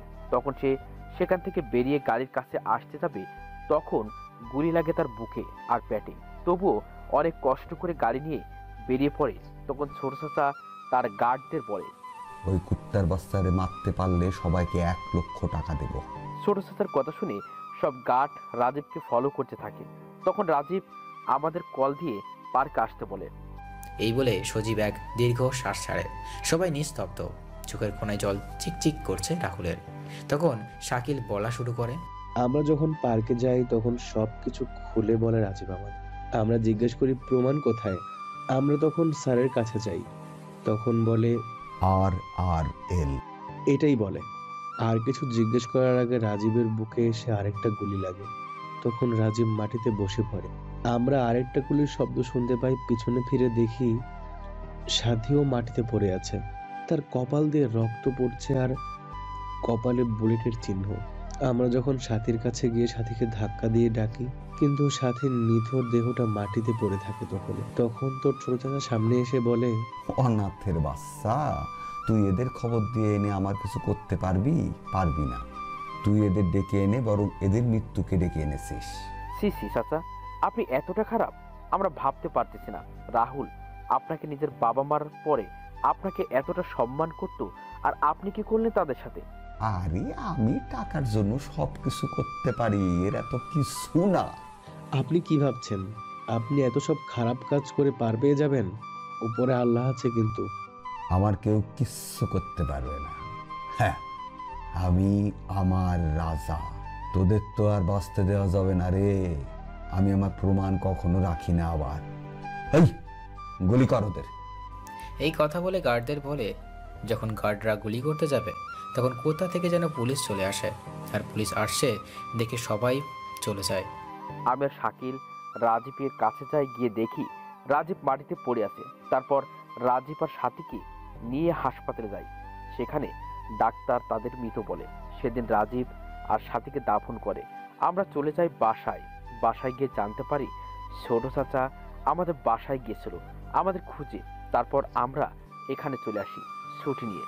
সবার চোখে জল। রাহুল তো নিস্তব্ধ হয়ে গেছে, শুধু নিজের দিকে তাকিয়ে চোখের জল ফেলছে। কিছু সময় পর রাহুল বলল, সমীর কোথায় আর কেমন আছে? আমাদের সাথে আছে, ওকে বাসায় রেখে আসছি। অনেক কান্না করছে সাথীর মৃত্যুর পর। ঠিকমতো খাওয়া দাওয়া করে না, শুধু আপু আপু করে কান্না করে। সমীরকে আমার কাছে নিয়ে আসতে পারবি বন্ধু? আচ্ছা আচ্ছা, একটু ধৈর্য ধর, একটু অপেক্ষা কর, আমি আনছি। শাকিল এই বলে চলে যায় বাসায়। 1 ঘন্টা পর চলে আসে সমীরকে নিয়ে। সমীর তো রাহুলকে দেখে রাহুল ভাইয়া বলে কান্না করতে করতে দৌড়ে এসে জড়িয়ে ধরে। সমীর, তুই কেমন আছিস ভাই? ভাইয়া, আপুকে আর রাজীব ভাইয়াকে ওরা মেরে ফেলেছে। তুমি যাওয়ার পর থেকে আমাদের উপর অনেক অত্যাচার করেছে। এখন আর কোনো কথা না ভাই, চল খাবার খাওয়ার পর কথা হবে। খাবার খাওয়া শেষ হলে সবাই আড্ডা দেওয়ার জন্য ড্রয়িং রুমে বসে। আড্ডা দিয়ে সজীব আর শাকিল চলে যায়, আর সমীর থেকে যায় রাহুলের সাথে। বিকালে সবাই যার যার রুমে যায় রেস্ট নেওয়ার জন্য। রাহুলের সাথে সমীরও যায়, যদিও দিয়া বলেছিল সমীরকে তার সাথে নেওয়ার, কিন্তু রাহুল মানা করে দেয়। রুমে গিয়ে রাহুল সমীরকে বলে, সমীর অনাথ আশ্রমে কোথায় ওরা পিস্তল আর ওই পাউডার রেখেছে? ভাইয়া, ওরা আশ্রমের পিছনে রুমের নিচে একটা রুমে রেখেছে। তবে ভাইয়া, তবে কি সমীর? ওখানে অনেক বড় বড় মোটা লোক পিস্তল হাতে দাঁড়িয়ে আছে। একদিন আমি আর আপু লুকিয়ে দেখেছিলাম। জানো ভাইয়া, আপু ওই দিন একটা ছোট কলমের মতো কি জানি লুকিয়ে এনেছিল, সেটা আপু তার ব্যাগে রেখেছিল। আর এর কিছুক্ষণ পর রহিম চাচা এসে ওই মোটা লোকটাকে অনেক বকেছিল সেটা কোথাও না পেয়ে। সমীর, তুমি ঘুমাও, সন্ধ্যার সময় আমরা ঘুরতে যাব, তোমার জন্য অনেক কিছু শপিং করব। সমীর খুশি হয়ে ঘুমিয়ে পড়ে। এদিকে রাহুল সমীরের দিকে তাকিয়ে চিন্তা করে, আল্লাহ, আমি এদের এনেছিলাম যাতে তারা ভালোভাবে থাকতে পারে, কিন্তু নরপশুরা এদের সাথে যা করছে, আমি এদের হয়ে সব কিছু হিসাব নিব। তারপর রাহুল ফোন নিয়ে ব্যালকনিতে গিয়ে সেনাপ্রধান স্যারকে কল দেয়। সব কিছু খুলে বলে। স্যারও রাহুলকে সাপোর্ট করেন। তখন রাহুল বলে, স্যার, আমি কয়েকদিনের মধ্যেই দেশে ফিরছি। আপনাদের কাছে আমার একটা আবেদন। সেনাবাহিনীর ক্যাপ্টেন শাকিল আর সজীব তারা আমার সাথে কাজ করবে। তাদের সিলেট আর আমাকেও সিলেটে পাঠানোর ব্যবস্থা করবেন। আর এই মিশনটা আমি নিজেই করব, তাই আমার কিছুদিনের ছুটি প্রয়োজন। আমি এটা আনঅফিসিয়ালভাবেই কাজ করব। দেখো রাহুল, আমরা জানি তুমি কোনো সিদ্ধান্ত এমনি এমনি নিবে না, তবে তোমার একটা নিউজ দেওয়ার আছে। দেশে কয়েকটা জায়গায় বোম ব্লাস্ট হয়েছে। এই কাজ এমএসসি গ্যাং নামে একটা গ্যাং করেছে। তাদের কোনো ক্লু পাওয়া যাচ্ছে না। এদের খুঁজে বের করার দায়িত্ব তোমার টিমের উপর এসে পড়েছে। তুমি অসুস্থ বিদায় তোমার জানানো হয়নি। স্যার, কি বলছেন আপনি? ওরা দেশে হামলা করা শুরু করেছে। তোমার অসুস্থতার কারণে তাই বলা হয়নি তোমায়, কিন্তু তুমি কি এদের চেনো? স্যার, এই গ্যাং আমার পরিবার আর আমার বন্ধুকে আমার কাছ থেকে দূরে সরিয়ে দিয়েছে। খেলা হবে স্যার।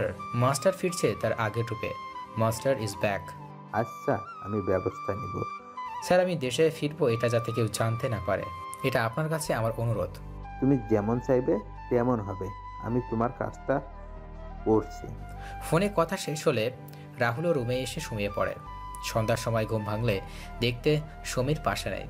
নিজে গিয়ে দেখে সমীর আর দিয়া সোফায় বসে আড্ডা দিচ্ছে। তখন রাহুল সবাইকে উদ্দেশ্য করে বলে, ছোট আব্বু, আম্মু আঙ্কেল আন্টি আর দিয়া তোমরা রেডি হয়ে নাও, আমরা সবাই মিলে ঘুরতে যাবো আর শপিং করব। সমীর তুমিও রেডি হয়ে নে। আমি বলতে চেয়েছিলাম সবার মন খারাপ, কোথাও ঘুরতে গেলে ভালো হবে। সবাই কিছুক্ষণ পর চলে আসে, সবাই মিলে বের হয় বাসা থেকে। সবাই ঘোরাঘুরি আর শপিং করে বাসায় ফেরে। কিছু সময় পর সবাই ফ্রেশ হয়ে নিচে রাতের খাবার খাওয়ার জন্য ডাইনিং টেবিলে বসে। তখন রাহুল সবাইকে বলে, সবাইকে আমার একটা কথা বলার ছিল। কি কথা রে বাবা? সবাই যখন খাবার টেবিলে আসলো তখন রাহুল সবার উদ্দেশ্যে বলে, আমি কালকে দেশে ব্যাক করব। আমার সাথে শাকিল আর সজীব দেশে ব্যাক করবে। রাহুলের কথা শুনে সবাই রাহুলের দিকে তাকায়। তখন আম্মু বলে, তুই দেশে ফিরবি মানে? হঠাৎ করে দেশে ফিরবি তুই? আমাদের আগে বলবি তো, আমরা আমাদের ব্যাগগুলো গুছিয়ে রাখতাম। আম্মু আব্বু তোমরা দেশে ফিরছো না, তোমরা এখানে থাকবে। আমি যতদিন দেশে ফেরার জন্য বলছি না ততদিন তোমরা এখানে থাকবে। আমি দেশে গিয়ে অমিকে এখানে পাঠিয়ে দিব, তোমরা চিন্তা করো না। আপনাদের বলা হয় নাই অমি কিছু কাজের জন্য দেশে গিয়েছে। আঙ্কেল আন্টি তোমাদের কাছে একটা অনুরোধ, আমার মা বাবা বোন আর সমীরকে একটু দেখে রেখো।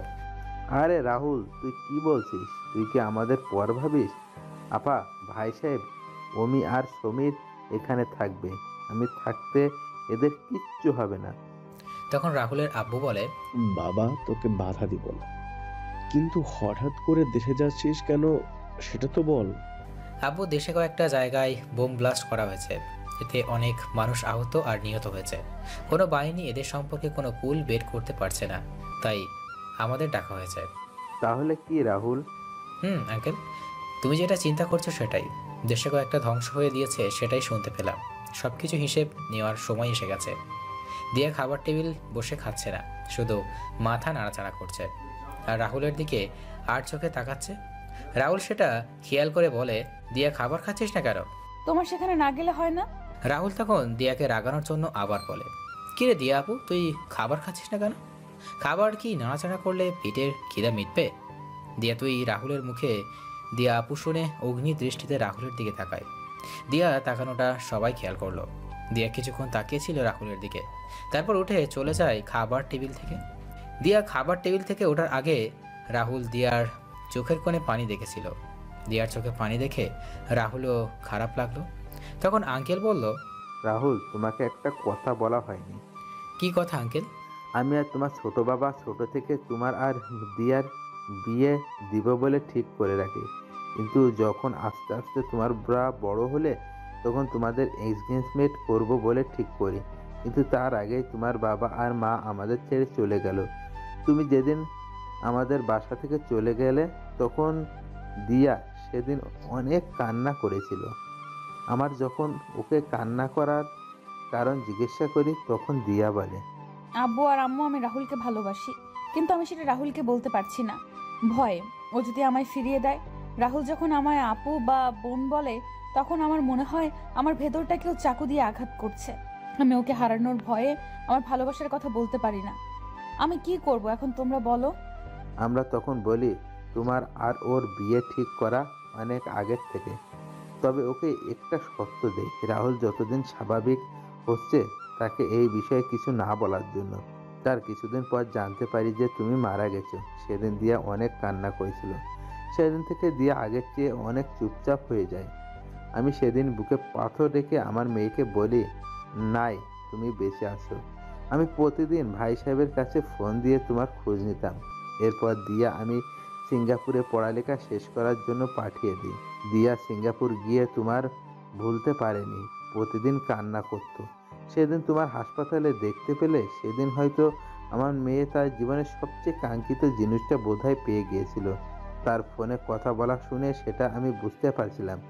আর এখন তুমি চলে যাবে? আমি আঙ্কেলের কথা শুনে তো অবাক।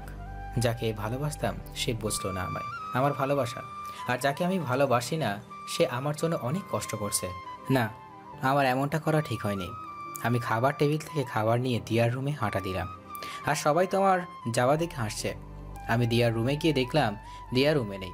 ব্যালকনিতে গেলাম, দেখলাম পাগলিটা এক কোণে দাঁড়িয়ে কান্না করছে।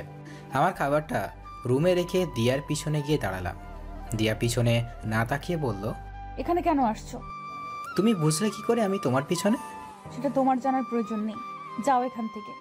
আমি দিয়াকে ঘুরিয়ে বললাম, আমায় ভালোবাসো সেটা বললে না কেন? তোমায় একবার হারিয়েছি, আর হারাতে চাই না, প্লিজ তুমি যেও না। আমি দিয়াকে জড়িয়ে ধরে বললাম, আমার এই কাজে যাওয়া লাগবে। তুমি চাও না আমার পরিবার আর আমার বন্ধু আর সেই বোনের অত্যাচার বিচার হোক? আমি ফিরে আসবো আমার পাগলির কাছে। এই বলে যেই দিয়ার কপালে চুমু দিব, তখন দিয়া বলে, এই তুমি আমায় এখনো প্রপোজ করোনি? আমায় টাচ করলে কিভাবে? আগে প্রপোজ করো, তারপর। আমি তখন ব্যালকনিতে থাকা একটা গাছ থেকে ফুল নিয়ে দিয়াকে হাঁটু গেড়ে প্রপোজ করে বলি, গাছের প্রাণ যেমন মাটি, তেমনই আমার প্রাণ তুমি। তোমার জন্য এই পৃথিবীতে জন্ম নিলাম আমি। এই পূর্ণিমার রাতে আমার পাগলা মনে খুঁজে চাই, ওহে আমার প্রিয়, আই লাভ ইউ দিয়া। দিয়া তখন রাহুলের কাছ থেকে ফুল নিয়ে রাহুলকে জড়িয়ে ধরে বলে, আই লাভ ইউ টু। বলে রাহুলের কপালে ভালোবাসার পরশ এঁকে দেখে। তখন পেছন থেকে হাততালির শব্দে তারা পেছন ঘুরে দেখে আব্বু আম্মু আর আঙ্কেল আন্টি আর পিচ্চিটাও আছে। সবাই মিটিমিটি করে হাসছে। তখন রাহুলের ফোনে কল আসে। কল রিসিভ করার জন্য বাইরে গিয়ে রাহুল হ্যালো বলল। তখন ওপাশ থেকে বলল, হ্যালো সজীব, কেমন আছিস বল? ভালো থাকা হলো না রে, সেনাপ্রধানের কার্যালয় থেকে মেইল এসেছে আমার আর শাকিলের। রাহুল হেসে বলে ওঠে, কি জন্য মেল এসেছে রে?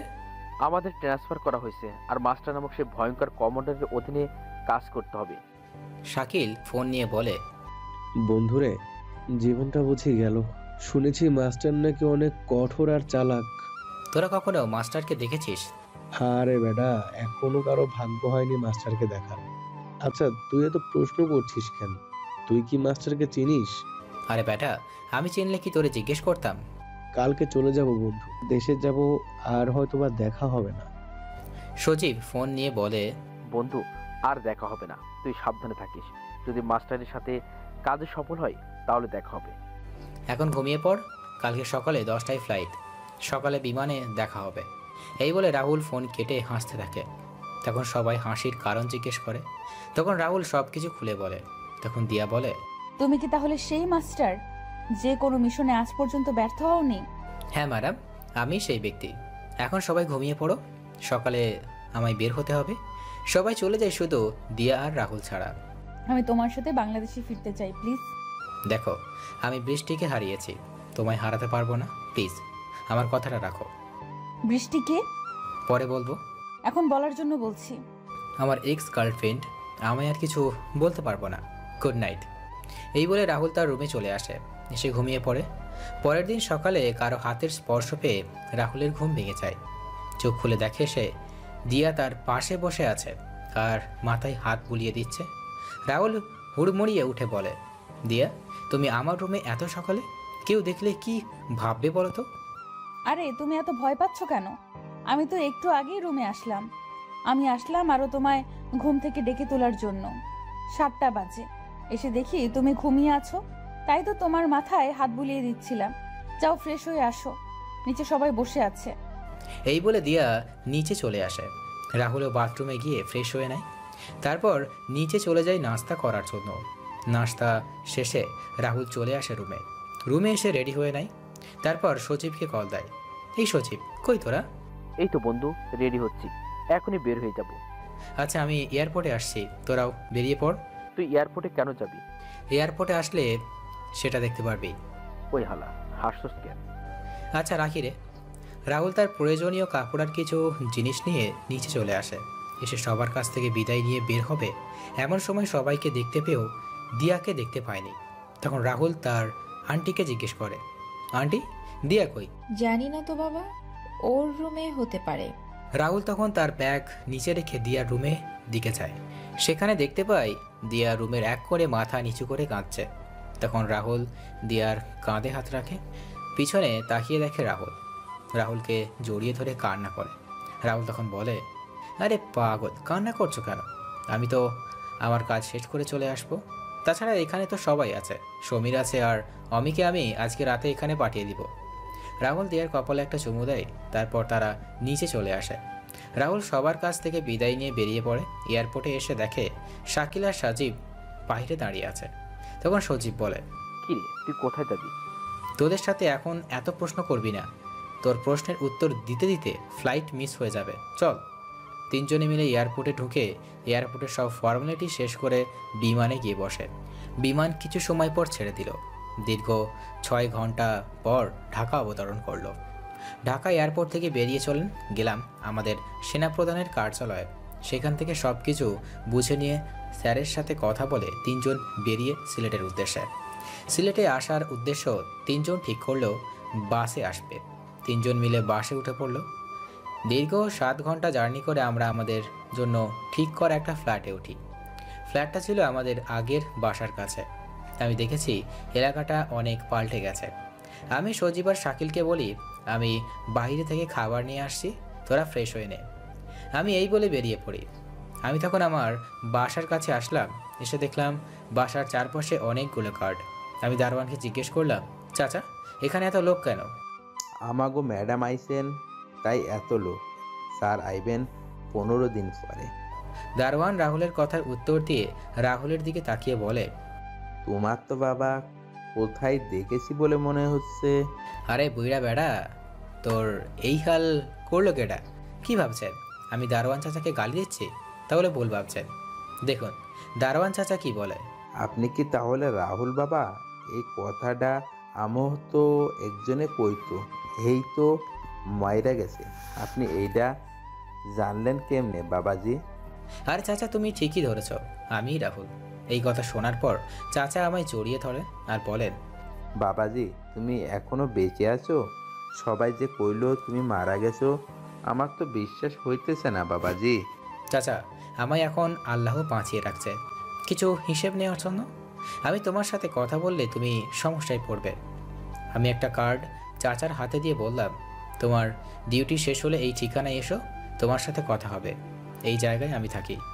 রাহুল আর দারোয়ান যখন কথা বলছিল তখন এক গার্ড এসে বলে, এই বুড়ো, এই ছেলেটাকে এত কথা বলছিস কেন? গার্ডের এমন কথা শুনে রাহুলের চোখটা যেন গরম হয়ে গেল। রাহুল কি বলতে যাবে তার আগে দারোয়ান চাচা বলেন, আরে সাহেব, এই বাবাজি এই ঠিকানাটা খুঁজে পাচ্ছিল না। গার্ড তখন কার্ড নিয়ে দেখে, তখন বলে, এই বুড়ো ঠিকানাটা বলে দিয়ে একে বিদায় কর, আর এই নে কার্ড। চাচা তুমি আমায় কিছু বলতে দিলে না কেন? এত বড় সাহস তোমার সাথে এইরকম করে কথা বলে? বাবারে তুমি, বড় স্যার, ম্যাডাম আর আফা চলে যাওয়ার পর সবাই আমি বাড়ির সব কাজের লোকের সাথে খারাপ ব্যবহার করে। চাচা একটা কথা, আমি যে বেঁচে আছি বা আমি যে এইখানে আসছি তা যেন কেউ জানতে না পারে। চাচা আর কয়েকটা দিন অপেক্ষা করো, সব কিছু আগের মতো হয়ে যাবে। আচ্ছা চাচা আমি তাহলে আসি, তোমার ডিউটি শেষ হলে দেখা করো আমার সাথে। আচ্ছা বাবাজি, সাবধানে যাইও। এই বলে রাহুল একবার বাড়ির দিকে তাকিয়ে চলে আসে তাদের ফ্ল্যাটে। তখন সজীব বলে, কি রে রাহুল, কইছিলি তুই? আমাদের বাসাটা দেখতে গিয়েছিলাম। কেউ তোকে চিনতে পারে নাই তো? আমি দারোয়ান চাচার সাথে কথা বলে এলাম।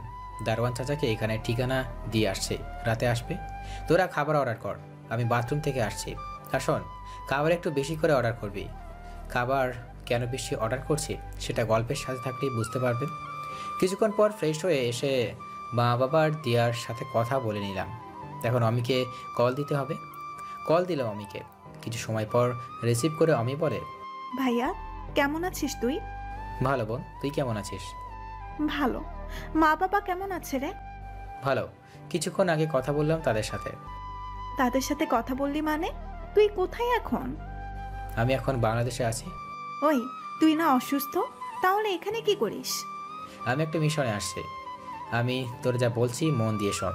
তুই তোর ব্যাগ গুছিয়ে নে। কালকে সকালে তুই সিঙ্গাপুর ব্যাক করছিস। কালকে সকালে 9টায় কয়েকজন কমান্ডো এসে এয়ারপোর্টে নিয়ে যাবে। তখন আমি রাহুলকে কিছু বলতে যাবে তার আগে রাহুল বলে, প্লিজ বোন তুই এখন আমায় কিছু জিজ্ঞেস করবি না। সিঙ্গাপুর গিয়ে পৌঁছানোর পর সব জানতে পারবি। ভাইয়ের একটা কথা রাখ বোন। আরে ভাইয়া তুই এমন করে বলছিস কেন? আমি এখনই আমার ব্যাগ গুছিয়ে নিচ্ছি। এই তো আমার ভালো বোন, আই লাভ ইউ আমার সুইট বোন। ওই বান্দর, আর পাম দিস না। খাওয়া দাওয়া শেষ কি তোর? না, একটু পর খাবার খাবো। আরও কিছু কথা বলে ভাই বোন তাদের ফোন রেখে দেয়। তখন কলিং বেল বেজে উঠল। রাহুলকে দরজা খুলে তো অবাক হয়ে যায়। কলিং বেলের আওয়াজ শুনে দীপ দরজা খুলে তো অবাক, কারণ তার সামনে দাঁড়িয়ে আছে দারোয়ান চাচা, চাচি আর তার 2 ছেলে। এটা দেখে রাহুল তো অনেক খুশি, আবার ভয়ও পাচ্ছে। তখন শাকিল আর সজীব ও রাহুলের কাছে আসে। তখন রাহুল বলে, আরে চাচা চাচি যে, আসো ভিতরে আসো তোমরা। সবাই ভিতরে এসে বলল, আর কলিং বেল বেজে উঠল। রাহুল যখন উঠতে যাবে তখন শাকিল বলল, আমি দেখছি, তুই চাচা আর চাচির সাথে গিয়ে কথা বল। আমি গিয়ে দরজা খুলে দেখলাম খাবার নিয়ে আসছে। আমি তখন সেটা রিসিভ করলাম। আমি খাবার নিয়ে ভিতরে আসলাম। রাহুল তখন বলল, চলো সবাই মিলে খেয়ে দিই, পরে কথা হবে। রাহুল বাবা, আমরা খেয়ে আসছি, তোমরা খেয়ে নাও। চাচা তুমি জানো আমি মিথ্যা কথা পছন্দ করি না, তাই মিথ্যা বলে লাভ নেই, চলো সবাই মিলে খেয়ে নিই। তারপর সবাই মিলে খাওয়া দাওয়া শেষ করে চাচি সব কিছু থালা বাসন ধুয়ে টেবিল পরিষ্কার করে আবার সবাই একসাথে বসে। তখন দারোয়ান চাচা বলেন, বাবা, আমরা তো সবই জানি তুমি মারা গেছো, তাহলে তুমি আমাদের সামনে দাঁড়িয়ে আছো, বুঝলাম না কিছু। চাচা শোনো, তাহলে আমি যে বেঁচে আছি প্লিজ তোমরা কেউ বলো না, তাহলে অনেক সমস্যা হবে। আচ্ছা চাচি তুমি ওদের নিয়ে বসো, আমি চাচা আর সজীব ও শাকিল আসছে। ওরা চারজন মিলে অন্য রুমে চলে গেল। অন্য রুমে গিয়ে চাচার সাথে আরও কিছু কথা বলে আর আমার প্ল্যান বললাম। তারপর আবার চলে এলাম চাচি আর ওদের কাছে। আরও কিছু কথা বলে চাচি আর চাচারা চলে গেল। তখন রাহুলের ফোনে একটা ফোন আসলো। ফোন রিসিভ করতেই, আসসালামু আলাইকুম স্যার, কেমন আছেন? ওয়ালাইকুম আসসালাম মাস্টার, ভালো আছি, তুমি কেমন আছো? ভালো স্যার। ওই দুইজনের কি যেন নাম, আমি ভুলে গেছি, ওদের খবর কি? স্যার সজীব আর শাকিল ভালোই আছে স্যার। মাস্টার, এই মাসের শেষের দিকে এমএসসি গ্যাং এর লিডার দেশের আসবে, আমি বিশ্বস্ত সূত্র হতে খবর পেলাম। স্যার চিন্তা করবেন না, আমার হাতে 12 দিন সময় আছে, তাহলে এই 12 দিনে বাংলাদেশ থেকে এমএসসি গ্যাংয়ের নাম আর নিশানা থাকবে না। আপনি আমার জন্য দোয়া করবেন স্যার। আরে তোমাদের জন্য আমার দোয়া সব সময় আছে। আচ্ছা ভালো কথা, তুমি কবে থেকে কাজে নামবে? স্যার কালকে নামবো। কালকে আমাদের টার্গেট থাকবে ওই আশ্রম। কালকে আশ্রম থেকে সব কালো রক্তগুলো ব্লিচিং পাউডার দিয়ে পরিষ্কার করে দিব। তখন সেনাপ্রধান মাস্টারের কথা শুনে হাসলেন। মাস্টারও হাসল। এই হাসির কারণ এই দুইজন ছাড়া কেউ জানে না। এই হাসিটা অবশ্য কিছু সময় না হয় অজানা থাকুক। পরের দিন ছিল শুক্রবার। সকালে আজান যখন ধ্বনি শুনতে পেল রাহুল, তখন রাহুলের ঘুম ভেঙে যায়। রাহুল ঘুম থেকে উঠে শাকিল আর সজীবকে ডেকে তুলে তারপর তিনজন মিলে অজু করে নামাজে চলে যায়। নামাজ পড়ে এসে সবাই মিলে সকালে নাস্তা করে। নাস্তা শেষ করে শাকিল বলে, ওই চল না, অনেকদিন হলো আমরা আমাদের সেই জায়গাটায় যাওয়া হলো না, চল না। এখন না, জুমার নামাজ পড়ে যাবো ওই জায়গায়, চল কলেজে যাই। অনেক দিন হলো কলেজে ক্যাম্পাসে যাওয়া হয় না। ওই দাঁড়া, কলেজে গিয়ে আমায় কেউ রাহুল বলে ডাকবি না, দীপ বলে ডাকবি। কেন? কি জন্য তোকে রাহুল বলবো না? এমনি, আমি চাই না আমার পরিচয় এখন কেউ জানুক। সময় আসলে আমি এমনি আমার পরিচয় দিলাম। রাহুল তার ফোন নিয়ে একজনকে কল দিয়ে বলে, ওই তোরা কি চলে আসছিস? জি বস, চলে এসেছি। ওকে, 10 মিনিট অপেক্ষা করো, আমি আসছি। রাহুল, সজীব আর শাকিল বেরিয়ে পড়ে কলেজের উদ্দেশ্যে। সজীব আর শাকিল বলছিল রাহুলকে কার সাথে কথা বলতো, রাহুল আর কার সাথেই বা দেখা করবে।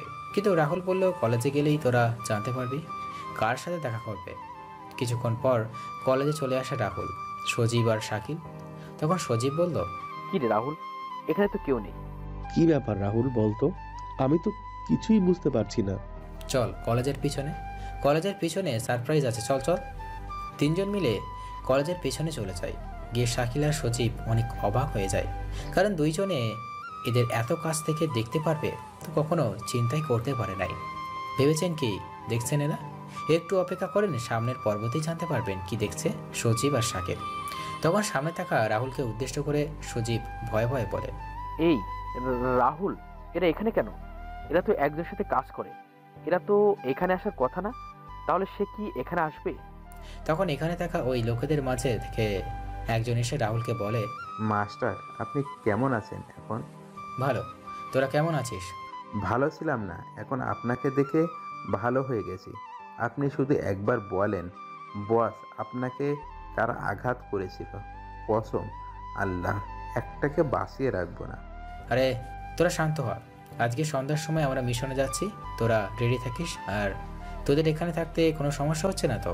মাস্টার, আমরা সবসময় রেডি, আপনি শুধু একবার বলে দেখেন আর আমাদের কোনো সমস্যা হচ্ছে না। এদিকে মাস্টার আর ওই লোকেরা কথা শুনে বুঝতে বাকি রইল না সজীব আর শাকিলের রাহুলের পরিচয়। তারা ভাবতে পারছে না তারা কার সাথে আছে। তখন সজীব আর শাকিলের দিকে তাকিয়ে রাহুল বলে, কি রে তোরা এমনভাবে তাকিয়ে কি দেখছিস? তাহলে তুই মাস্টার আবার রাহুল? আমার তো বিশ্বাসই হচ্ছে না। সারপ্রাইজটা কেমন ছিল বন্ধু? আরে বেটা, এদের দেখা তো ভয় পেয়ে গিয়েছিলাম। এদের দেখার অনেক ইচ্ছা ছিল, আর সাথে তোকেও দেখার ইচ্ছা ছিল। যাই হোক, পূরণ হলো আমার ইচ্ছেটা। আমি ওদের কথা শুনে হাসলাম, আবার লোকেদের উদ্দেশ্য পর বললাম, তোমরা চলে যাও আর সন্ধ্যার সময় কল দিয়ে ঠিকানায় চলে এসো। ওরা ঠিক আছে বলে চলে গেল, আর আমি সজীব আর শাকিলকে নিয়ে ফ্ল্যাটে চলে এলাম। রাহুল রুমে প্রবেশ করার সাথে সাথে তার ফোন বেজে উঠল। ফোনের দিকে না তাকিয়ে বলল, হ্যালো, কে বলছে? ওপাশ থেকে ভেসে এলো সুন্দর সুন্দর গালি। তখন রাহুল ফোনে কান থেকে নামিয়ে ফোনের স্ক্রিনে তাকিয়ে তো অবাক, কারণ এটা দিয়ার নাম্বার, আর আজকে দিয়াকে কল দেওয়া হয়নি। রাহুল আবার ফোন কানে তুলল ভয়ে ভয়ে। ভাবা চাই এগুলো ওপাশ থেকে দিয়া বলে, ওই গরু, রাম ছাগল, লাল বান্দর, হনুমান, গাধা, তুই আমায় সকালে কল দেওয়ার কথা কয়টায় ছিল, আর এখন কয়টা বাজে? রাতেও কল দিস নাই। আচ্ছা তুমি কি আমায় ভালোবাসো তো? আরে আমার মনা, আমি তো কাজে বিজি ছিলাম, তাই আমার কল দিতে পারি নাই। ওই মিথ্যা কথা বলবি না আমায়। আরে সত্যি বলছি রে মনা। সত্যি তো? মা বাবা আর আঙ্কেল আন্টি কেমন আছে? ভালো। কি হলো, রেগে আছো কেন? তুমি সবার কথা জিজ্ঞেস করলে আমি কেমন আছি সেটার তো কোনো খোঁজই নাও নেই। আরে বাবা, আমি জানি তো আমার মনা সব সময় ভালো থাকে। আচ্ছা শোনো, আজকে আমি সিঙ্গাপুর ফিরছি, তুমি ওর সাথে যোগাযোগ করে ওকে এয়ারপোর্ট থেকে বাসায় নিয়ে যাবে। হইছে, আর পাম দিতে হবে না। আচ্ছা আমি এখনই রাখছি। আচ্ছা। রাহুল ফোন রেখে তিন বন্ধু আরও কিছু কথা বলে নেয়। তারপর রাহুল বলে, সজীব আর শাকিল শোন, আজকে একটা মিশনে যাব, এটা তো তোরা জানিস, তবে আমার সাথে তোরা থাকবি। আমি ওদের একটা কাগজ আমার ব্যাগ থেকে বের করে দিয়ে বললাম, তোরা এই মার্ক করা ঠিকানায় গিয়ে জায়গাগুলো পরিদর্শন করে আসবি। ওই জায়গা পরিদর্শনের সময় যাতে কেউ কোনো সন্দেহ করতে না পারে। তোর সাথে আমরা যাব না কেন? ওটা নিয়ে তোদের চিন্তা করতে হবে না। আচ্ছা তোর প্ল্যানটা কি বলতো? তোরা ওই জায়গায় পরিদর্শন করে আয়, তাহলে সব বুঝতে পারবি। দুইজনে আচ্ছা বলে চলে যায়। এরপর জুমার আজান দিয়ে দেয়। তারপর তিনজনে গোসল করে রেডি হয়ে চলে যায় নামাজ পড়তে। নামাজ শেষে চলে যায় প্রথমে মা বাবা আর চাচির কবরে। তারপর তিনজন মিলে কবর জিয়ারত করে নেয়। জিয়ারত শেষে রাহুল বলে, মা বাবা আর চাচি, তোমাদের যারা বাঁচতে দিল না, আমার কাছ থেকে যারা তোমাদের দূর করেছে আর আমায় অনাথ করেছে, আজ থেকে তাদের মৃত্যুর মিছিল শুরু হবে। তোমরা শুধু আমায় দোয়া করো, আমি যেন আমার প্রতিশোধ পূরণ করতে পারি। এই বলে রাহুল কান্না করছে। মা বাবা আর চাচির কবর জিয়ারত শেষে রাহুল চলে যায় রাজীব আর সাথী কবরে। সেখানে গিয়ে তিনজনে মিলে কবর জিয়ারত শেষ করে রাহুল তখন বলে, আমার কাছ থেকে আমার ভাইয়ের মতো বন্ধু আর বোনের দূর করেছে, আজকে তাদের মৃত্যুর দিন গণনা করা শুরু। আমায় তোরা দোয়া করিস রে, আমি যেন তোদের হত্যার প্রতিশোধ নিতে পারি। সেখানে গিয়েও কান্না করে। তিন বন্ধুর চোখে জল। তখন শাকিল আর সজীব রাহুলকে জড়িয়ে ধরে। তারপর তারা চলে যায় বাসায়। বাসায় গিয়ে তারা দেখতে পেলেও দারোয়ান চাচা ফ্ল্যাটের সামনে টিফিন নিয়ে দাঁড়িয়ে আছে। তখন রাহুল বলে, চাচা তুমি এখানে, আর হাতে টিফিন কি? বাবাজি, তোমার চাচি এগুলো রান্না করে তোমাদের জন্য পাঠিয়েছে। তোমাদের এখানে রান্না করার জন্য তো কোনো মেয়ে মানুষ নাই। চাচা আর চাচিকে এত কষ্ট করার কি দরকার ছিল বলতো? আমরা বাইরে থেকে গিয়ে খেয়ে আসতাম। বাবা রাহুল, বাবাজির বাইরে খাবার খেলে পেটে সমস্যা হয়। তারপরে সবাই মিলে খাবার খেয়ে নেয়। দারোয়ান চাচা রাহুলদের সাথে আরও কিছু কথা বলে তিনি চলে যান তার বাড়ি। তখন রাহুল তার মানিব্যাগ থেকে টাকা বের করে সজীবের হাতে দিয়ে বলে, শোন, তোরা ওই জায়গায় কাজ শেষ করে বাসায় ফেরার সময় এই টাকা দিয়ে বাজার করে চাচাদের বাসায় দিয়ে আসবি। আর শোন, চাচা আর চাচিকে বলবি বাজার সব আমরা করে দিব, তাদের বাজার করতে মানা করবি। ওই তুই কি একা দিবি নাকি আমরাও দিই? আমাদেরও উচিত বন্ধুতার সাথে সামিল হওয়া। তারপর তিনজনের রুমে গিয়ে ঘুমিয়ে পড়ে। আসরের আজান শুনে ঘুম ভেঙে যায়। তিনজনে একসাথে নামাজ পড়ে এসে রাহুল তখন বাসায় ফিরে তৈরি হতে থাকে মিশনে যাওয়ার জন্য। আর শাকিল আর সজীব তৈরি হয়ে নেয়। মাগরিবের নামাজ শেষে বেরিয়ে পড়ে তিনজন। রাহুল তখন কল দেয় তাদের লোকেদের, কল দিয়ে বলে, ওই তোরা কই রে? বস, আমরা এসে গেছি।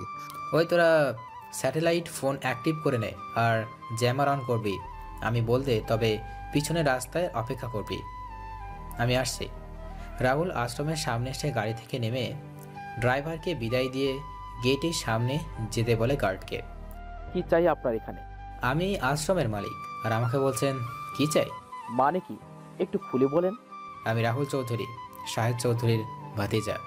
আরে মিয়া মজালন, হেই ব্যাটারি আগাম বস অনেক আগেই মেরে ফেলেছে। হেসে বললাম বিশ্বাস হয় না, এই দেখো চাচার সাথে আমার ছবি দেখলাম। তখন ছবি দেখে গার্ডের মুখ ফ্যাকাশে হয়ে যায়। এবার রাহুলের দিকে আর একবার ছবির দিকে তাকাই। গার্ড তখন বলে, আমি আগে বসের সাথে কথা বলিনি। জ্যামার অন করো। লোকটি আমার কোনো কথা শুনল না, কল দিছে বারবার। আমি হেসে বললাম কল যাচ্ছে না আর যাবেও না, গেট কল না হলে মারা পড়বি সব। গার্ডটি তার ওয়্যারলেস দিয়ে ভিতরে থাকা গার্ডকে বলতে গিয়ে দেখলো ওয়্যারলেসও কাজ করছে না। তখন বাঁশি বাজাতে থাকে। কিছুক্ষণ পর গার্ডরা চলে আসে। তখন ওখানে থাকা একজন গার্ড বলে, কিরে তুই আর এখানে কি চাস? ওই তোরা ভিতরে চলে আয়, আমি এই আশ্রমের মালিক। তোরা আমার এই আশ্রম থেকে চলে যাওয়া তোদের জন্য মঙ্গল। তোরা ফোর্ট এখান থেকে, না হয় কিছুক্ষণ পর একটাও বেঁচে থাকবি না। গার্ডরা যতই এগোচ্ছে আর একজন করে মাটিতে লুটিয়ে পড়ছে। গার্ড তো কিছুই বুঝতে পারছে না। তখন গার্ড বলল, এই তুই কি চাল চেলেছিস? আর তুই কি মনে করছিস এই কয়েকজনে মেরে আমাদের ভয় পাইয়ে দিবি? মাস্টার কখনো কোনো চাল চালে না, তোদের মারতে তো আমার কোনো চালের প্রয়োজন নেই। রাহুলের মুখে মাস্টার শুনে সবাই কয়েক পা পিছনে চলে যায়। তুই একবার পিছনে তো তাকিয়ে দেখবি না? রাহুলের কথায় পিছনে তাকিয়ে দেখতে পেল তার সাথে থাকা গার্ডদের অবস্থা। কয়েকজন বাদে সব গার্ড মাটিতে শুয়ে আছে, আর তার পাশে অবস্থান করছে এক দল মানুষরূপী রক্তখেকো, যাদের হাতে কয়েকটা মেশিন চাকু, যা সেই গার্ড তার জীবনেও দেখে নাই। আর সব কয়েকটা বিশাল বিশাল দেহের অধিকারী। এটা দেখে সেই গার্ড থর থর করে কাঁপতে থাকে। তখন রাহুল দানবদের মতো হাসতে হাসতে ওই রক্তখেকোর তখন গার্ডটি ভয়ে ভয়ে বলে, ভাই আপনি কি? আর আপনার সাথে থাকা ছেলেগুলো বা কে? আমার পরিচয় জানলে তুই নিজেই আজরাইলকে তোর জান কবজ করার জন্য ইনভাইট করবি। তখন বলছিলাম গেটটা খোলার জন্য, কিন্তু তুই কি করলি? বলেই হাসতে লাগলাম। তুই জানিস এদের কাজ কি? কি কাজ ভাই? এরা হলো একটা রক্তচোষা। এদের যতক্ষণ না রক্তের নেশা মিটছে ততক্ষণ পর্যন্ত এরা থামবে না। তোদের ভাগ্য ভালো আমি এখানে আছি, আমি না থাকলে তুইও এদের মতো এতক্ষণে উপরে চলে যেতে। তোর বস এতদিন এই দেশে যা করছে, অনেক অনেক মানুষকে হত্যা করেছে, আর আমার পরিবারের সাথেও অনেক খারাপ করেছে। এর জন্য ওকে অনেক আফসোস করতে হবে। সেটার ফল এখন তোর বসকে ভোগ করতে হবে। তোর বসকে আরও কয়েকদিন বাঁচার সুযোগ দিব। এর মাঝে যদি এসে আত্মসমর্পণ করে তাহলে হয়তো বেঁচে যাবে। ওই তোরা দাঁড়িয়ে দাঁড়িয়ে কি দেখছিস? এদের সব কয়টাকে রক্ত তোরা কিভাবে পান করবি সেটা তোরা জানিস। আমি 1 ঘন্টার ভিতরে এই জায়গায় ব্লিচিং পাউডার দিয়ে পরিষ্কার দেখতে চাই। আমি আশ্রমের ভিতরে যাচ্ছি, কোনো আওয়াজ শুনতে যেন না পায়। এই বলে রাহুল যখন হাঁটা দিবে তখন সব গার্ডরা দৌড়ে এসে রাহুলের পা জড়িয়ে ধরে কান্না করে বলে, ভাই আমাদের সবাইকে মাফ করে দেন, আমরা বুঝতে পারি নাই। ভাই আমি সত্যি বলছি, আমি জানি না আপনি কে, শুধু একটা কথা বলতে পারি, আমরা আপনার কথা না শুনে অনেক বড় ভুল করে ফেলেছি। প্লিজ ভাই, আল্লাহর রস্তে আমাদের মাফ করে দেন। আমাদের সবার বউ আর সন্তান আছে, তাদের দিকে তাকিয়ে ক্ষমা করে দিন। কেন এখন কেন? তোরা না আমায় মারতে এসেছিলি, এখন কেন ক্ষমা চাচ্ছিস? ভাই ভুল হয়ে গেছে, অনেক বড় ভুল। এতক্ষণে বুঝে গেছি আমি অনেক বড় মাপের একজন, না হলে আপনার জন্য এই দানবগুলো কাজ করতো না। আর এদের দেখে তো মানুষ মনে হচ্ছে না, এরা একটা রাক্ষস। এদের দিকে মনে হচ্ছে কোনো হিংস্র বনের হিংস্র রাক্ষস। রক্তের পান করার জন্য এরা বন ছেড়ে লোকালয় চলে এসেছে। ভাই আজকে মাফ করে দিন, আজকের পর থেকে আর কোনো দিন গুন্ডামি করব না, প্রয়োজন হলে অটো রিক্সা চালিয়ে পেট চালাবো। ভাই আপনি একবার মাফ করে দেন, আপনি যা বলবেন আমি সব করব, তবু মাফ করে দিন। আচ্ছা শোন, তাদের এই আশ্রমে যা কি অবৈধ জিনিস আছে সবগুলো আমার সামনে নিয়ে আয়। যদি কোনো চালাকি করিস। তখন রাহুলকে থামিয়ে বলল, বস কোনো চালাকি করব না। এত শখ নেই যে বাপ আর মায়ের দেওয়া জীবন এত সহজে বিলিয়ে দেব। আজকের পর থেকে আপনার গোলাম হয়ে গেলাম। এই চল, সবাই বলে সবাইকে নিয়ে আশ্রমের ভিতরে গিয়ে সব অবৈধ জিনিসগুলো নিয়ে বসের সামনে নিয়ে আসলাম। এখন তুই গার্ডরা সব কিছু নিয়ে রাহুলের সামনে নিয়ে আসে আর বলে, বস সব নিয়ে আসছি। আর কোনো কিছু আছে কিনা ভিতরে, থাকলে নিয়ে আসো। আমি যদি জানতে পারি কোনো কিছু আছে, তাহলে কিন্তু তোদের অবস্থা খারাপ করে ছাড়বো। বস বিশ্বাস করেন, আর কিছু নেই, সব নিয়ে আসছি। সেখানে ছিল 10 প্যাকেট ড্রাগস, ইয়াবা 10 প্যাকেট মদ, গাঁজা আর কিছু অস্ত্র। এখন তোর বসকে ফোন দিয়ে বলবি যে বস আমাদের আশ্রমে মাস্টার, আর কিছু বলার আগে সবাই কয়েক পা চলে যায়। কি হলো, তোরা এইভাবে সরে গেলি কেন? মাস্টার, আপনি তাহলে সেই ডেঞ্জারাস মাস্টার? আমি হেসে মাথা নাড়িয়ে আবার বলতে লাগলাম, শোন, এখন আমার কথা, এসে সব কিছু মাল পুড়িয়ে দিয়েছে, অস্ত্রগুলো সাথে করে নিয়ে গেছে আর আমাদের অনেক লোককে মেরে ফেলেছে। আমি কোনো রকম পালিয়ে এসেছি বস, আর এখন আমি আমার গ্রামে চলে যাচ্ছি। আর ফোন লাউড স্পিকার দিয়ে কথা বলবি। রাহুলের কথা মতো গার্ড ফোন দিয়ে তার বসকে বলল। বস তখন ওপাশ থেকে বলল, কি বলছিস তুই? মাস্টার ওখানে পৌঁছালো কিভাবে? আমি জানি না বস। আচ্ছা তুই শোন রাখ, আমার এই ডেরায় চলে আয় তুই, আমি এখনই বসকে কল দিচ্ছি। না বস, আমি বাড়ি চলে যাই, আমার পরিবার আছে। রাহুল ইশারায় বলে গার্ডকে বলতে। গার্ড তার বসের দেওয়া ঠিকানায় যাবে বলতে। ফোন রেখে গার্ড কাঁপতে কাঁপতে বলে, ভাই আমায় মারবেন না, আমি তো আপনার সব কথাই অক্ষরে অক্ষরে পালন করছি। আমি হেসে বললাম, আরে তুই তো এখন আমার জন্য কাজ করবি, তুই এখন ওই ঠিকানায় যাবি, গিয়ে ওদের কথা অনুযায়ী কাজ করবি, আমাদের সব ইনফরমেশন শেয়ার করবি, আর কালকে সামনে হামলা করব। তুই যদি কোনো কিছু বাইপাস করিস তাহলে তোর কি হবে বুঝতে পারছিস? তোর সাথে আমার কয়েকজন লোক যাবে, তারপর আমি আমাদের লোকেদের চলে যেতে বলি, আর ওই গার্ডদের আরও কিছু ভয় দেখিয়ে চলে যাওয়ার জন্য বলি। সবাইকে বিদায় দিয়ে রাহুল রওনা দিল বাসার উদ্দেশ্যে। তখন তার ফোন বেজে উঠল। ফোন বের করে দেখলো শাকিল কল দিয়েছে। কল রিসিভ করে রাহুল বলল, হ্যালো শাকিল, বল। তুই তাড়াতাড়ি দারোয়ান চাচার বাড়ি চলে আয়। কি হয়েছে বলবি তো? এলেই দেখতে পারবি। এই বলে শাকিল কল কেটে দিল। আপনারা হয়তো ভাবছেন রাহুল দারোয়ান চাচার বাড়ি চেনে কি করে, আর রাহুল ছোট থেকে যাওয়া আসা করে তাই চেনে। রাহুল তাড়াতাড়ি করে গাড়ি নিয়ে চলে যায় দারোয়ান চাচার বাসায়। সেখানে গিয়ে দেখতে পায় বাসার সব লাইট অফ আর দরজা খোলা। রাহুল কিছুটা ভয় পেয়ে যায়। তখন সে তার বন্দুক বের করে ভিতরে যায়। যেই মাত্র রাহুল ভিতরে প্রবেশ করলো, সাথে সাথে ঘরের সব আলো জ্বলে উঠল। আর তখন সবাই একসাথে বলে উঠল, happy birthday to you Rahul. চলুন আমরাও বলে দিই এই সুযোগে, শুভ জন্মদিন রাহুল। গল্পে ফেরা যাক। রাহুল এটা দেখে হাসবে না কাঁদবে সেটাই বুঝতে পারছে না। শেষ কবে রাহুলের বার্থডে পালন করা হয়েছে সেটাও রাহুল ভুলে গিয়েছে।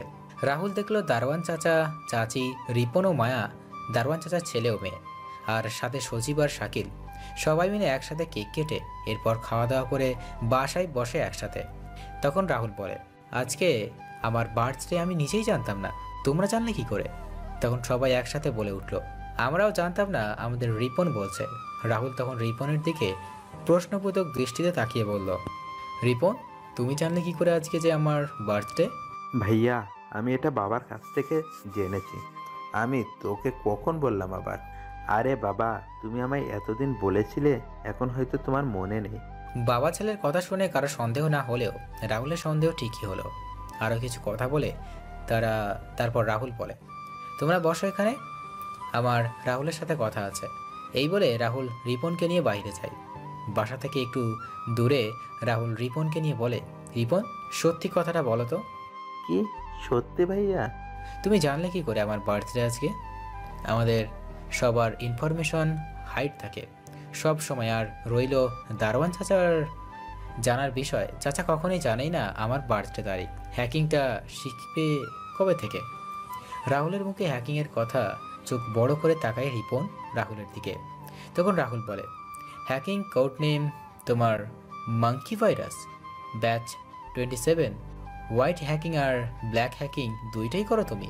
কি ভাবছো তুমি? আমি জানলাম কি করে, এইটাই তো? ভাই আপনি জানলেন কি করে? একজন দারোয়ানের ছেলে হাতে আইফোন, অ্যাপেল ওয়াচ, দামি দামি ব্র্যান্ডের কাপড়, আর তুমি যে আমার নিয়ে রিসার্চ করছো এটাও জানি। তোমার জিএফ এর নাম বলবো? ভাইয়া, কে আপনি? একজন আর্মি অফিসারের পক্ষে এত কিছু জানা সম্ভব নয়। এটা জেনে রাখো, দুনিয়াটা মাস্টারময়। এটা বলে রাহুল একটা হাসি দিয়ে চলে যায় বাসার দিকে। রিপন দাঁড়িয়ে আছে বোবার মতো। একটু আগে থেকে রাহুল ভাইয়া কি বলে গেল সেটা বুঝতে পারছে না। কিছুক্ষণ পর রিপন মাথা চুলকাতে চুলকাতে ঘরে ঢুকলো। তখন রাহুলরা সবাই বিদায় নিয়ে চলে যায়। যাওয়ার আগে রাহুল বলে যায়, আমার ভাইয়ের কিন্তু পছন্দ আছে, আর যাদের জন্য ব্ল্যাক হ্যাকিং করছো তাদের সঙ্গ ছেড়ে দাও, তারা কিছুদিন পরেই তলিয়ে যাবে। সব কিছু মাস্টারময় বলে হাসতে লাগলো। রিপন, আজকে তুমি রাতে বুঝতে পারবে সব কিছু। তুমি এই রাস্তা থেকে সরো, এটাই তোমার জন্য মঙ্গলময়। তুমি 4 দিন পরে ওই ঠিকানায় গেলে তোমার চাকরি হয়ে যাবে। তারপর আমি আমার লোককে ফোন দিয়ে বললাম, ওকে হালকা ভয় দেখিয়ে ছেড়ে দিও, ও এখনো ছোট, টাকার লোভে করছে। জি বস। 3 জন বন্ধু মিলে চলে আসে ফ্ল্যাটে। ফ্ল্যাটে এসে রাহুল তার ফোন বের করে কল দেয় তার মা আর বাবাকে। ফোন রিসিভ করতে উপাস থেকে বলে, কেমন আছিস বাবা তুই? মা, ভালোই মা, তুমি কেমন আছো? আমি ভালো আছি রে বাবা। ওই জায়গায় তোর কোনো অসুবিধা হচ্ছে না তো? আরে মা, কোনো অসুবিধা হচ্ছে না। সজীব আর শাকিল কেমন আছে? ভালো মা। আচ্ছা মা, বাবা কোথায়? আর তোমরা সবাই কি একসাথে? হ্যাঁ, আমরা সবাই একসাথে বসে গল্প করছি। কেন রে বাবা? আচ্ছা তাহলে আমি ভিডিও কল দিচ্ছি। আচ্ছা। তারপর রাহুল ভিডিও কল দিয়ে সবার সাথে কথা বলে। তবে সে সেখানে একজনকে দেখতে পায়। আপনারা কি ভাবছেন কাকে দেখা যাচ্ছে না? হ্যাঁ, আপনারা ঠিকই ধরেছেন। রাহুল সেখানে দিয়াকে দেখতে পায়নি। সবার সাথে কথা বলা শেষ করে দিয়াকে কল দেয়। দিয়া কল রিসিভ করে বলে, তাহলে জনাবের আমার কথা মনে পড়লো? না, মনে পড়ে নাই। আর মনে পড়বেই বা কেন বলো তো? মানে? আর এখানে একটা মেয়ে আমায় প্রপোজ করেছে, আর ভাবছি তাকে তার প্রপোজালটা গ্রহণ করে নিব। তুমি কি বলো? ওই লাল বান্দর, তুই কি বললি আবার বল? আমি বলছি আমি আমার দিয়া মনটাকে অনেক ভালোবাসি। এর আগে কি বলেছিস বল? আরে আমি বলছি তোমায় অনেক ভালোবাসি। সত্যি তো? হ্যাঁ রে বাবা। 2 জন আরো কিছু কথা বলে ফোন রেখে দেয়। আর এইদিকে একজন অফিসে এসে এসির নিচে বসেও ঘামছে। সেটা কিছুতে মেনে নিতে পারছে না তার এত বছরের রাজত্ব কেউ তাকে আটকাতে পারেনি। রেগে এসে তার সামনে থাকা কাঁচের টেবিলটাতে তার হাত দিয়ে আঘাত করে বলতে থাকে, আমার এত বছরের রাজত্বে কেউ এসে আমায় বাধা দিবে এটা আমি কখনো মেনে নিব না। তারপর সে তার ফোন নিয়ে কল দেয় রিপনের নাম্বারে। রিপন কল রিসিভ করতে লিডার বলে ওঠে, ওই রিপন, তুই কি ওর খোঁজ বের করতে পেরেছিস? লিডার, আমার ক্ষমা করবেন, আমি এই কাজ করতে পারবো না। কালকে রাতে যা হয়েছে আমি তা কখনো ভুলতে পারবো না। আমি আমার সামনে আমার আজরাইলকে নিজের চোখে দেখেছি। লিডার, আমি আজকে থেকে এই পথ থেকে সরে যাব, আর কখনো ফিরবো না। তুই যদি কাজ না করিস আমি তোকে মেরে ফেলবো। কিন্তু আমায় মেরে ফেললেও আমি আপনার কোনো কাজ করব না। আমায় ক্ষমা করবেন লিডার। লিডার, একটা কথা বলার ছিল। কি কথা বল? লিডার, আপনার সময় ফুরিয়ে এসেছে। আপনার ভয়ঙ্কর কেউ এসেছে আপনার রাজ্য জয় করতে। আপনি সাবধানে থাকবেন, আজরাইল। ওই, তুই জানিস আমার ক্ষমতা? আর 2 দিনের কে না কে আসছে আমায় থামাতে? লিডার, সেটা না হয় সময় আসলে দেখা যাবে। আমায় আর কখনো কল দিবেন না। আরে যা, তোর থেকে আর কত ভালো ভালো হ্যাকার আসবে। টাকা ছাড়লে সবই সম্ভব। এমএসসি লিডার ফোন রেখে মনে মনে চিন্তা করে, কে আসলো এমন করে, আর যাকে একবার দেখলেই সবাই বলেছে আজরাইলের দেখা পিছে। দূর, আর চিন্তা করতে পারছে না। যাই 2 প্যাক মেরে আসি। আজকে এখানেই শেষ দেখা হবে, কালকে এখন ঘুমিয়ে যাই, চলুন। পরের দিন সকালে রাহুলের ঘুম ভেঙে যায় ফজরের আজান শুনে। ঘুম থেকে উঠে সজীব আর শাকিলকে নিয়ে চলে যায় নামাজ পড়তে। নামাজ শেষে রাহুল বলে, চল, অনেক দিন হলেও ব্যায়াম করি না, চল ব্যায়াম করে আসি। তারপর 3 জন মিলে কিছুক্ষণ ব্যায়াম করে এসে সকালে নাস্তা করে নেয়। নাস্তা শেষে রাহুল দেখতে পায় তার একটা মেল এসেছে। মেলটা ওপেন করে একবার তাকিয়ে রাহুল বলে, সজীব আর শাকিল, তোরা বাসায় থাকিস, আজকে আর কোথাও যেতে হবে না, বাসা থেকে বের হবি না, আজকে কোনো কাজ যাওয়ার প্রয়োজন নেই। কেন রে রাহুল, হঠাৎ করে এই কথা বলছিস যে? যা বলছি তাই কর, আমি একটা কাজে ঢাকা যাচ্ছি, তোরা সাবধানে থাকিস। এই বলে রাহুল বেরিয়ে পড়ে। রাহুল বেরিয়ে তার রক্তচোষাদের কল দিয়ে বলে, ওই তোরা এখানে 10 মিনিটের ভিতরে চলে আয়।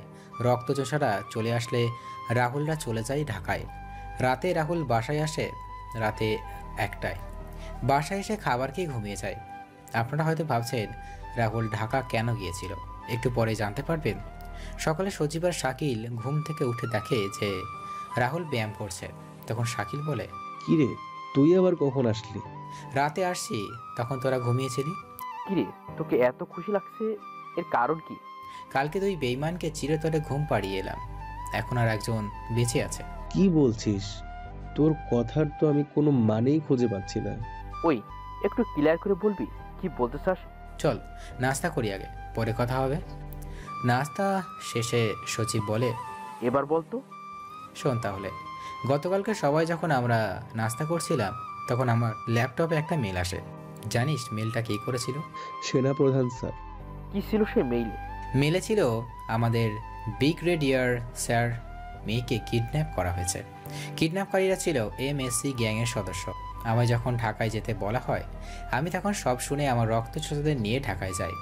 সেখানে এদের দেখে সবাই ভয় পেয়েছিল। আমি তখন সেনাপ্রধান স্যারের কাছ থেকে সব কিছু বুঝে নিই। আমি তখন আমার কয়েকজন হ্যাকারকে দিয়ে ওই মেয়েকে সেখান থেকে কিডন্যাপ করা হয়।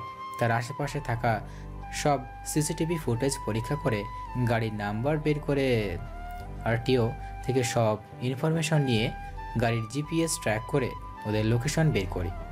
আর এই সব করতে বিকাল হয়ে যায়। আমার লোকেশন বের করে আমি আবার রক্তচোষা নিয়ে রওনা সেই দিই ঠিকানায়। সেখানে প্রায় 20 জন লোক ছিল। বাইরে আমায় এক ইশারায় সবটা শুনে দে রক্তচোষারা। বাইরে সব কয়টারে শেষ করে যখন ভিতরে গেলাম তখন 2 জনকে দেখে আমার চোখ আটকে গেল। 2 জনে একসাথে জিজ্ঞেস করে, কাদের ওই জায়গায় দেখেছিলি? রাহুল এসে বলা শুরু করে, ওইখানে ছিল আমার বাবার ড্রাইভার আর PA। একজন ছিল আমার বাবার PA আর একজন ছিল আমার বাবার ড্রাইভার। ড্রাইভারকে তো দেখে আমার বিশ্বাস হচ্ছিল না যে এই কাজে জড়িত থাকবে, কারণ বাবা ড্রাইভার নিজেই ভাইয়ের মতো স্নেহ করতেন। পরে ভাবলাম নিজের চাচা যদি এমন করতে পারে তাহলে ড্রাইভার তো বাইরের। আমার সাথে আমার রক্তচোষাদের দেখে ভয় পেয়ে যায় সবাই। আমি তখন একটা সিগারেট জ্বালিয়ে তাদের সামনে গিয়ে আমার লোকেদের বললাম, এই ভিতরে থেকে স্যারের মেয়েটাকে নিয়ে আয়, আর কেউ যদি কোনো বাধা দিতে চায় তাহলে তোদের কি করতে হবে জানিস তো তোরা? বস, আর কিছু বলা লাগবে না আপনার। আপনি বসে সিগারেট টান। সিগারেট শেষ হওয়ার আগে ম্যামকে নিয়ে আসছি। এখন PA ড্রাইভার বলে, কিরে তুই আর এখানে কি চাস? এখান থেকে বেশি ফিরতে হলে চলে যা আগে। আমি হাসতে লাগলাম। তুই হাসছিস? দাঁড়া, এই কে কোথায় আছিস? একে মেরে ফেল। এই বন্টু গন্টু যোগু কই তোরা? ওকে শেষ করে দে। বন্টু কন্টু কেউ আসবে না, হারামির বাচ্চা। সবাই এখন ওই পারে চলে গিয়েছে একসাথে। তোরাও যাবি? তবে কিছু বাকি আছে। ওই তুই কে? জানতে চাস আমি কে? পরিচয় না দিলে চিনবো কেমনে তুই কে? পরিচয় দিলে জানতে পারবি তো? দে। বিখ্যাত টপ বিজনেসম্যান শফিকুর রহমানকে চিনিস? আরে চিনবো না, আমরাই তো মেরেছি ওকে। এই জন্যই যে তোদের মরতে হবে। মানে কি বলছিস তুই? তুই কেন মারবি আমায়? ওরা কথা বলার মাঝেই রাহুলের লোকগুলো ওই মেয়ে সহ আরো অনেক মেয়ে আছে। মেয়েগুলোকে দেখে রাহুল বলল, আপুরা তোমরা চিন্তা করো না, ওরা আমার লোক। আমি না বলা পর্যন্ত ওরা তোমাদের কিছু করবে না। আমি আমার কয়েকজনকে বলে দিলাম আমাদের নিয়ে আসা গাড়িতে করে ওদের যেন ব্রিগেডিয়ার স্যারের কার্যালয়ে নিয়ে যায়। আমার কথা মতো কয়েকজন ওদের নিয়ে বেরিয়ে পড়ে। আমি তখন আবার হারামিগুলোর কাছে গিয়ে বলি, হ্যাঁ তোরা যেন কি জানতে চাইছিলি? PA ড্রাইভার একসাথে বললো আপনার পরিচয়। বাহ, এখন আমি ইমপ্রেসিভ। তাহলে শোন আমি কে। আমি হলাম সেই শফিকুর রহমানের ছেলে রাহুল ওরফে মাস্টার। রাহুলের কথা শুনে এরা যতটা না ভয় পেয়েছে, মাস্টার নাম শুনে তারা তার থেকে বেশি ভয় পেয়েছে। মাস্টারের হিংস্রতা কতটুকু সবাই জানে। তখন PA আর ড্রাইভার সহ বাকিরা এসে রাহুলের পা জড়িয়ে ধরে। তখন রাহুল বলে, তোদের আমি ক্ষমা করে দেব ভাবছিস? তাহলে যে আমার বাবা মাকে অপমান করা হবে? চিন্তা করিস আমি তোদের মেরে আমার হাত নোংরা করব না। আমার লোকেদের দেখিয়ে, এই যে এদের দেখছিস, এরা অনেক দিন ধরে খাওয়া দাওয়া করে নাই, এরাই তোদের মারবে। এই তোরা জানিস তোরা কি করবি?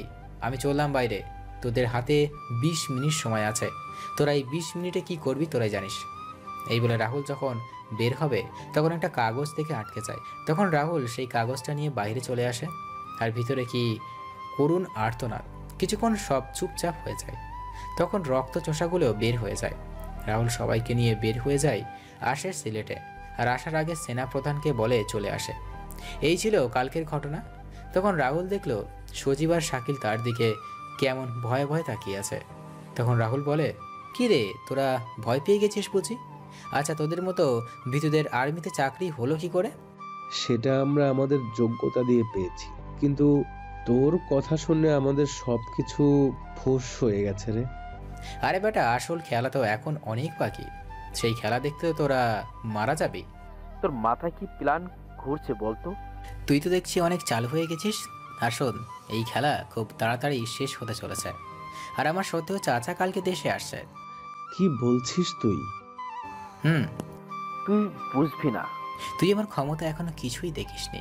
আচ্ছা, তোরা তোদের কাজ কর, আমি মা বাবা আর আঙ্কেল আন্টির সাথে কথা বলে নিই। তারপর রাহুল কল দেয় তার বাবার নাম্বারে। কিছুক্ষণ পর কল রিসিভ করতেই রাহুল বলে ওঠে, বাবা কেমন আছো তুমি? ভালো বাবা, তুই কেমন আছিস? আমি বিন্দাস আছি। বাবা মা কই? এই তো আমার কাছেই আছে, নে কথা বল। হ্যাঁ রে বাবা, কেমন আছিস? ভালো মা, তুমি কেমন আছো? ভালোই। সজীব আর শাকিল কেমন আছে রে? ভালো আছে। আচ্ছা, আঙ্কেল আছে ওখানে? হ্যাঁ, নে কথা বল। হ্যাঁ বাবা, বলো কেমন আছিস? ভালো। আঙ্কেল তুমি কেমন আছো? আন্টি কোথায়? ভালো বাবা, এই তো তোর আন্টি এখানে আছে। কেমন আছিস রে রাহুল? ভালোই। তুমি কেমন আছো? ভালোই। ফোনটা আঙ্কেলের কাছে দাও আন্টি। আচ্ছা, দিচ্ছি। হ্যাঁ বাবা বল। আঙ্কেল, কালকে আমার স্বপ্ন পূরণের দিন। মানে কি বলছিস, খুলে বল। আঙ্কেল, কালকে শরীফ চৌধুরী দেশে আসছে। আমার মা, বাবা, চাচি, আমার বন্ধু আর ছোট বোনের হত্যার প্রতিশোধ নিব। এই দেশে এসে তাকে শান্তির নিঃশ্বাস দিতে দিব না। তোমরা সবাই আমার জন্য দোয়া করো, আমি যেন আমার লক্ষ্যটা পূরণ করতে পারি। বাবা, আমাদের দোয়া সবসময় আছে তোর সাথে, আল্লাহ তোর সহায় হন। আঙ্কেল, একটা কথা বলার ছিল। বল বাবা। বাবার মায়ের অ্যাক্সিডেন্ট কোথায় হয়েছিল জানো তুমি? হ্যাঁ জানি। কেন রে বাবা? সময় এলে বুঝতে পারবে। জায়গার নাম বলো। ওই বটতলা জঙ্গলের কাছে। তবে তোর মা আর বাবাকে এই জঙ্গলের ভিতরে পুরাতন বাড়িতে নিয়ে অত্যাচার করা হয়। আচ্ছা আঙ্কেল, রাখি তাহলে। আচ্ছা বাবা, সাবধানে থাকিস। তারপর রাহুল কল কেটে কল দেয় দিয়াকে। দিয়া কল রিসিভ করে বলে, কেমন আছেন স্যার? ভালো। তো ম্যাডাম, আপনি কেমন আছেন? ভালো আছি। তুমি কি করছো? বসে আছি। আচ্ছা, কবে আসবে তুমি? অনেকদিন হলো তোমায় দেখি না। আরো কয়েক মাস, তাহলে বেরিয়ে কল দাও। দূর, ভিডিও কল না, তোমায় সরাসরি জড়িয়ে ধরতে চাই। তাই নাকি? হুম। তো আর কি কি ইচ্ছে ম্যাডামের আছে? বলে শেষ করা যাবে না। তখন সমীর এসে বলে, আপু আমি ভাইয়ার সাথে কথা বলবো। আচ্ছা দাঁড়া, দিচ্ছি একটু পরে। না, আমি এখনই কথা বলবো। আচ্ছা নে, কথা বল। ভাইয়া কেমন আছো তুমি? ভালো ভাইয়া, তুমি কেমন আছো? ভালো। এই বলে সমীর দিয়ার হাতে ফোন দিয়ে দৌড়ে চলে যায়। কিছুক্ষণ পর আবার এসে সমীর বলে, আপু আমি ভাইয়ার সাথে কথা বলবো। ওই, তুই না একটু আগে কথা বলে গেলি? বারে, তুমি কথা বললে কোনো কিছু না, আমি বললে ভুল। নে ভাই, কথা বল। ভাইয়া, দিয়া আপু না খুব পচা, আমার সব সময় বকে। ওই ফাজিল, কি বললি? আমি তোরে কখন বকা দিলাম? ভাই শুনতেছো তো? তুমি দিয়ার কাছে দাও। রাহুলের কথা মতো সমীর ফোন দিয়ে চলে যায়। তখন দিয়া বলে, হ্যাঁ বলো। সমীর যা বলো তা কি ঠিক দিয়া? আরে না, সমীর তো এরকম করে না, আর আমায় তো কখনো মিথ্যা বলে না। বুঝতে পারছি। তুমি এখন অমির রুমে যাও, গেলে বুঝতে পারবে। রাহুলের কথা মতো দিয়া অমির রুমে গিয়ে দেখলেও অমি আর সমীর অনেক হাসাহাসি করছে। তখন ওই দিয়া কিছুটা বুঝতে পারলো ব্যাপারটা। তখন দিয়া গিয়ে অমির আর সমীরের কান ধরেই বলে, তোরা দুইটা তো বেশ ফাজিল হয়েছিস, দুজন মিলে আমায় বকা খাওয়ালি তোরা। আপু কান ছাড়ো, লাগছে তো, প্লিজ প্লিজ। ছাড়বো না। সমীরের সাথে বলল, আমার সুইট আপু, আমার চকলেট আপু, আমার কানটা ছেড়ে দাও। উফ আপু, তুমি আমার কান ছেড়ে অমি আপুর কান ধরো। আপু আমার কানে লাগছে। উফ, তুমি তুমি অমি আপুকে ধরো। আপুই আমার এইসব করতে বলতেছে। ওই ওই সুমিরুল্লাহ, তুই কি পাল্টে দিচ্ছিস? আমায় ফাঁসিয়ে দিচ্ছিস? তোরা যাই বল, আজকে তোদের ছাড় নাই। অমি তখন মনে মনে বলে, দিয়া আপু, তোমার গোল দেওয়া কত সহজ। দাঁড়াও তুমি। আমি তখন সামিরের কানে কানে বললাম, ওই একসাথে দিয়াপুকে ভাবি বলে ডাকবো, তাহলে ছেড়ে দিবে। ওই কি রে, কি ফিসফিস করছিস? জানো ভাবি, আপু বলছে তুমি না খুব পচা। আমি সমীরের কান থেকে হাত সরিয়ে বললাম, সমীর কি বললি আবার বলতো? ভাবি বললাম। যা, তোর ছুটি। একটা চুমু ওর গালে দিয়ে। ওই ওই কি বাটপার রে, আবার আমায় বাস দিলি? ওই তুই চুপ, তুই অনেক ফাজিল হয়েছিস। আমি ফাজিল ছিলাম, কিন্তু ওই বিচ্ছুটা আমায় নামিয়ে দিল। একটু ক্ষমা সুন্দর দৃষ্টিতে যদি মন গলে তো দেখি গলে গেছে। আমি তখন দিয়াপুকে জড়িয়ে ধরে বললাম, আপু তুমি সারাদিন চুপ থাকো, তাই একটু মজা করেছি, রাগ করো না, সরি আপু। আমি অমিকে জড়িয়ে ধরে বললাম, আরে তোরা আছিস দেখে আমি ভালো আছি, না হয় আগের মতো হয়ে যেতাম। হয়েছে, আর ইমোশনাল হতে হবে না, চলো খাবার খাবে। তারপর সবাই মিলে দুপুরের খাবার খেয়ে নিলাম। এইদিকে একজন তার শরীফ চৌধুরী লোকদের কল দিয়ে বলছে, ওই আমি কালকে সকালে এয়ারপোর্টে এসে পৌঁছাবো, আর সেখান থেকে বটতলার জঙ্গলে যাব। আমাদের সবাইকে সেখানে আসতে বলো, আমি মিটিং করে চলে যাব। ওপর থেকে বলা হয়েছে বাংলাদেশের কোন মাস্টার ঝামেলা করতে পারে। বস চিন্তা করবেন না, কালকে 20টা গাড়ি থাকবে আমাদের, আপনার কিছুই করতে পারবেন না ওই মাস্টার। আমি এতে টেনশন করছি না, আমার উপর কার ছায়া আছে কেউ বলতে পারবে না। জি বস। শরীফ চৌধুরী বুঝতেই পারল না যে কার সাথে কথা বলছে, আর এইদিকে একজন ভয়ঙ্কর পিশাচের মতো হাসছে। কেউ বুঝতে পারবে না এই হাসির কারণ। মুহূর্তে সেই হাসি কান্নায় রূপ নিল। ভাবছেন কে কান্না করছে? ঠিকই ধরছেন, রাহুল হু হু করে কান্না করছে। মনে হচ্ছে তার সব কষ্টগুলো কান্না হয়ে বেরিয়ে আসছে। রাহুলের কান্না দেখে সেখানে থাকা সজীব শাকিলের চোখে জল। সেই রক্তচোষারা রক্তের জন্য মানুষের উপর আক্রমণ করতে ভাবে না। আজ রাহুলের কান্না দেখে তাদের চোখেও জল। রাহুল চিৎকার করে বলছে,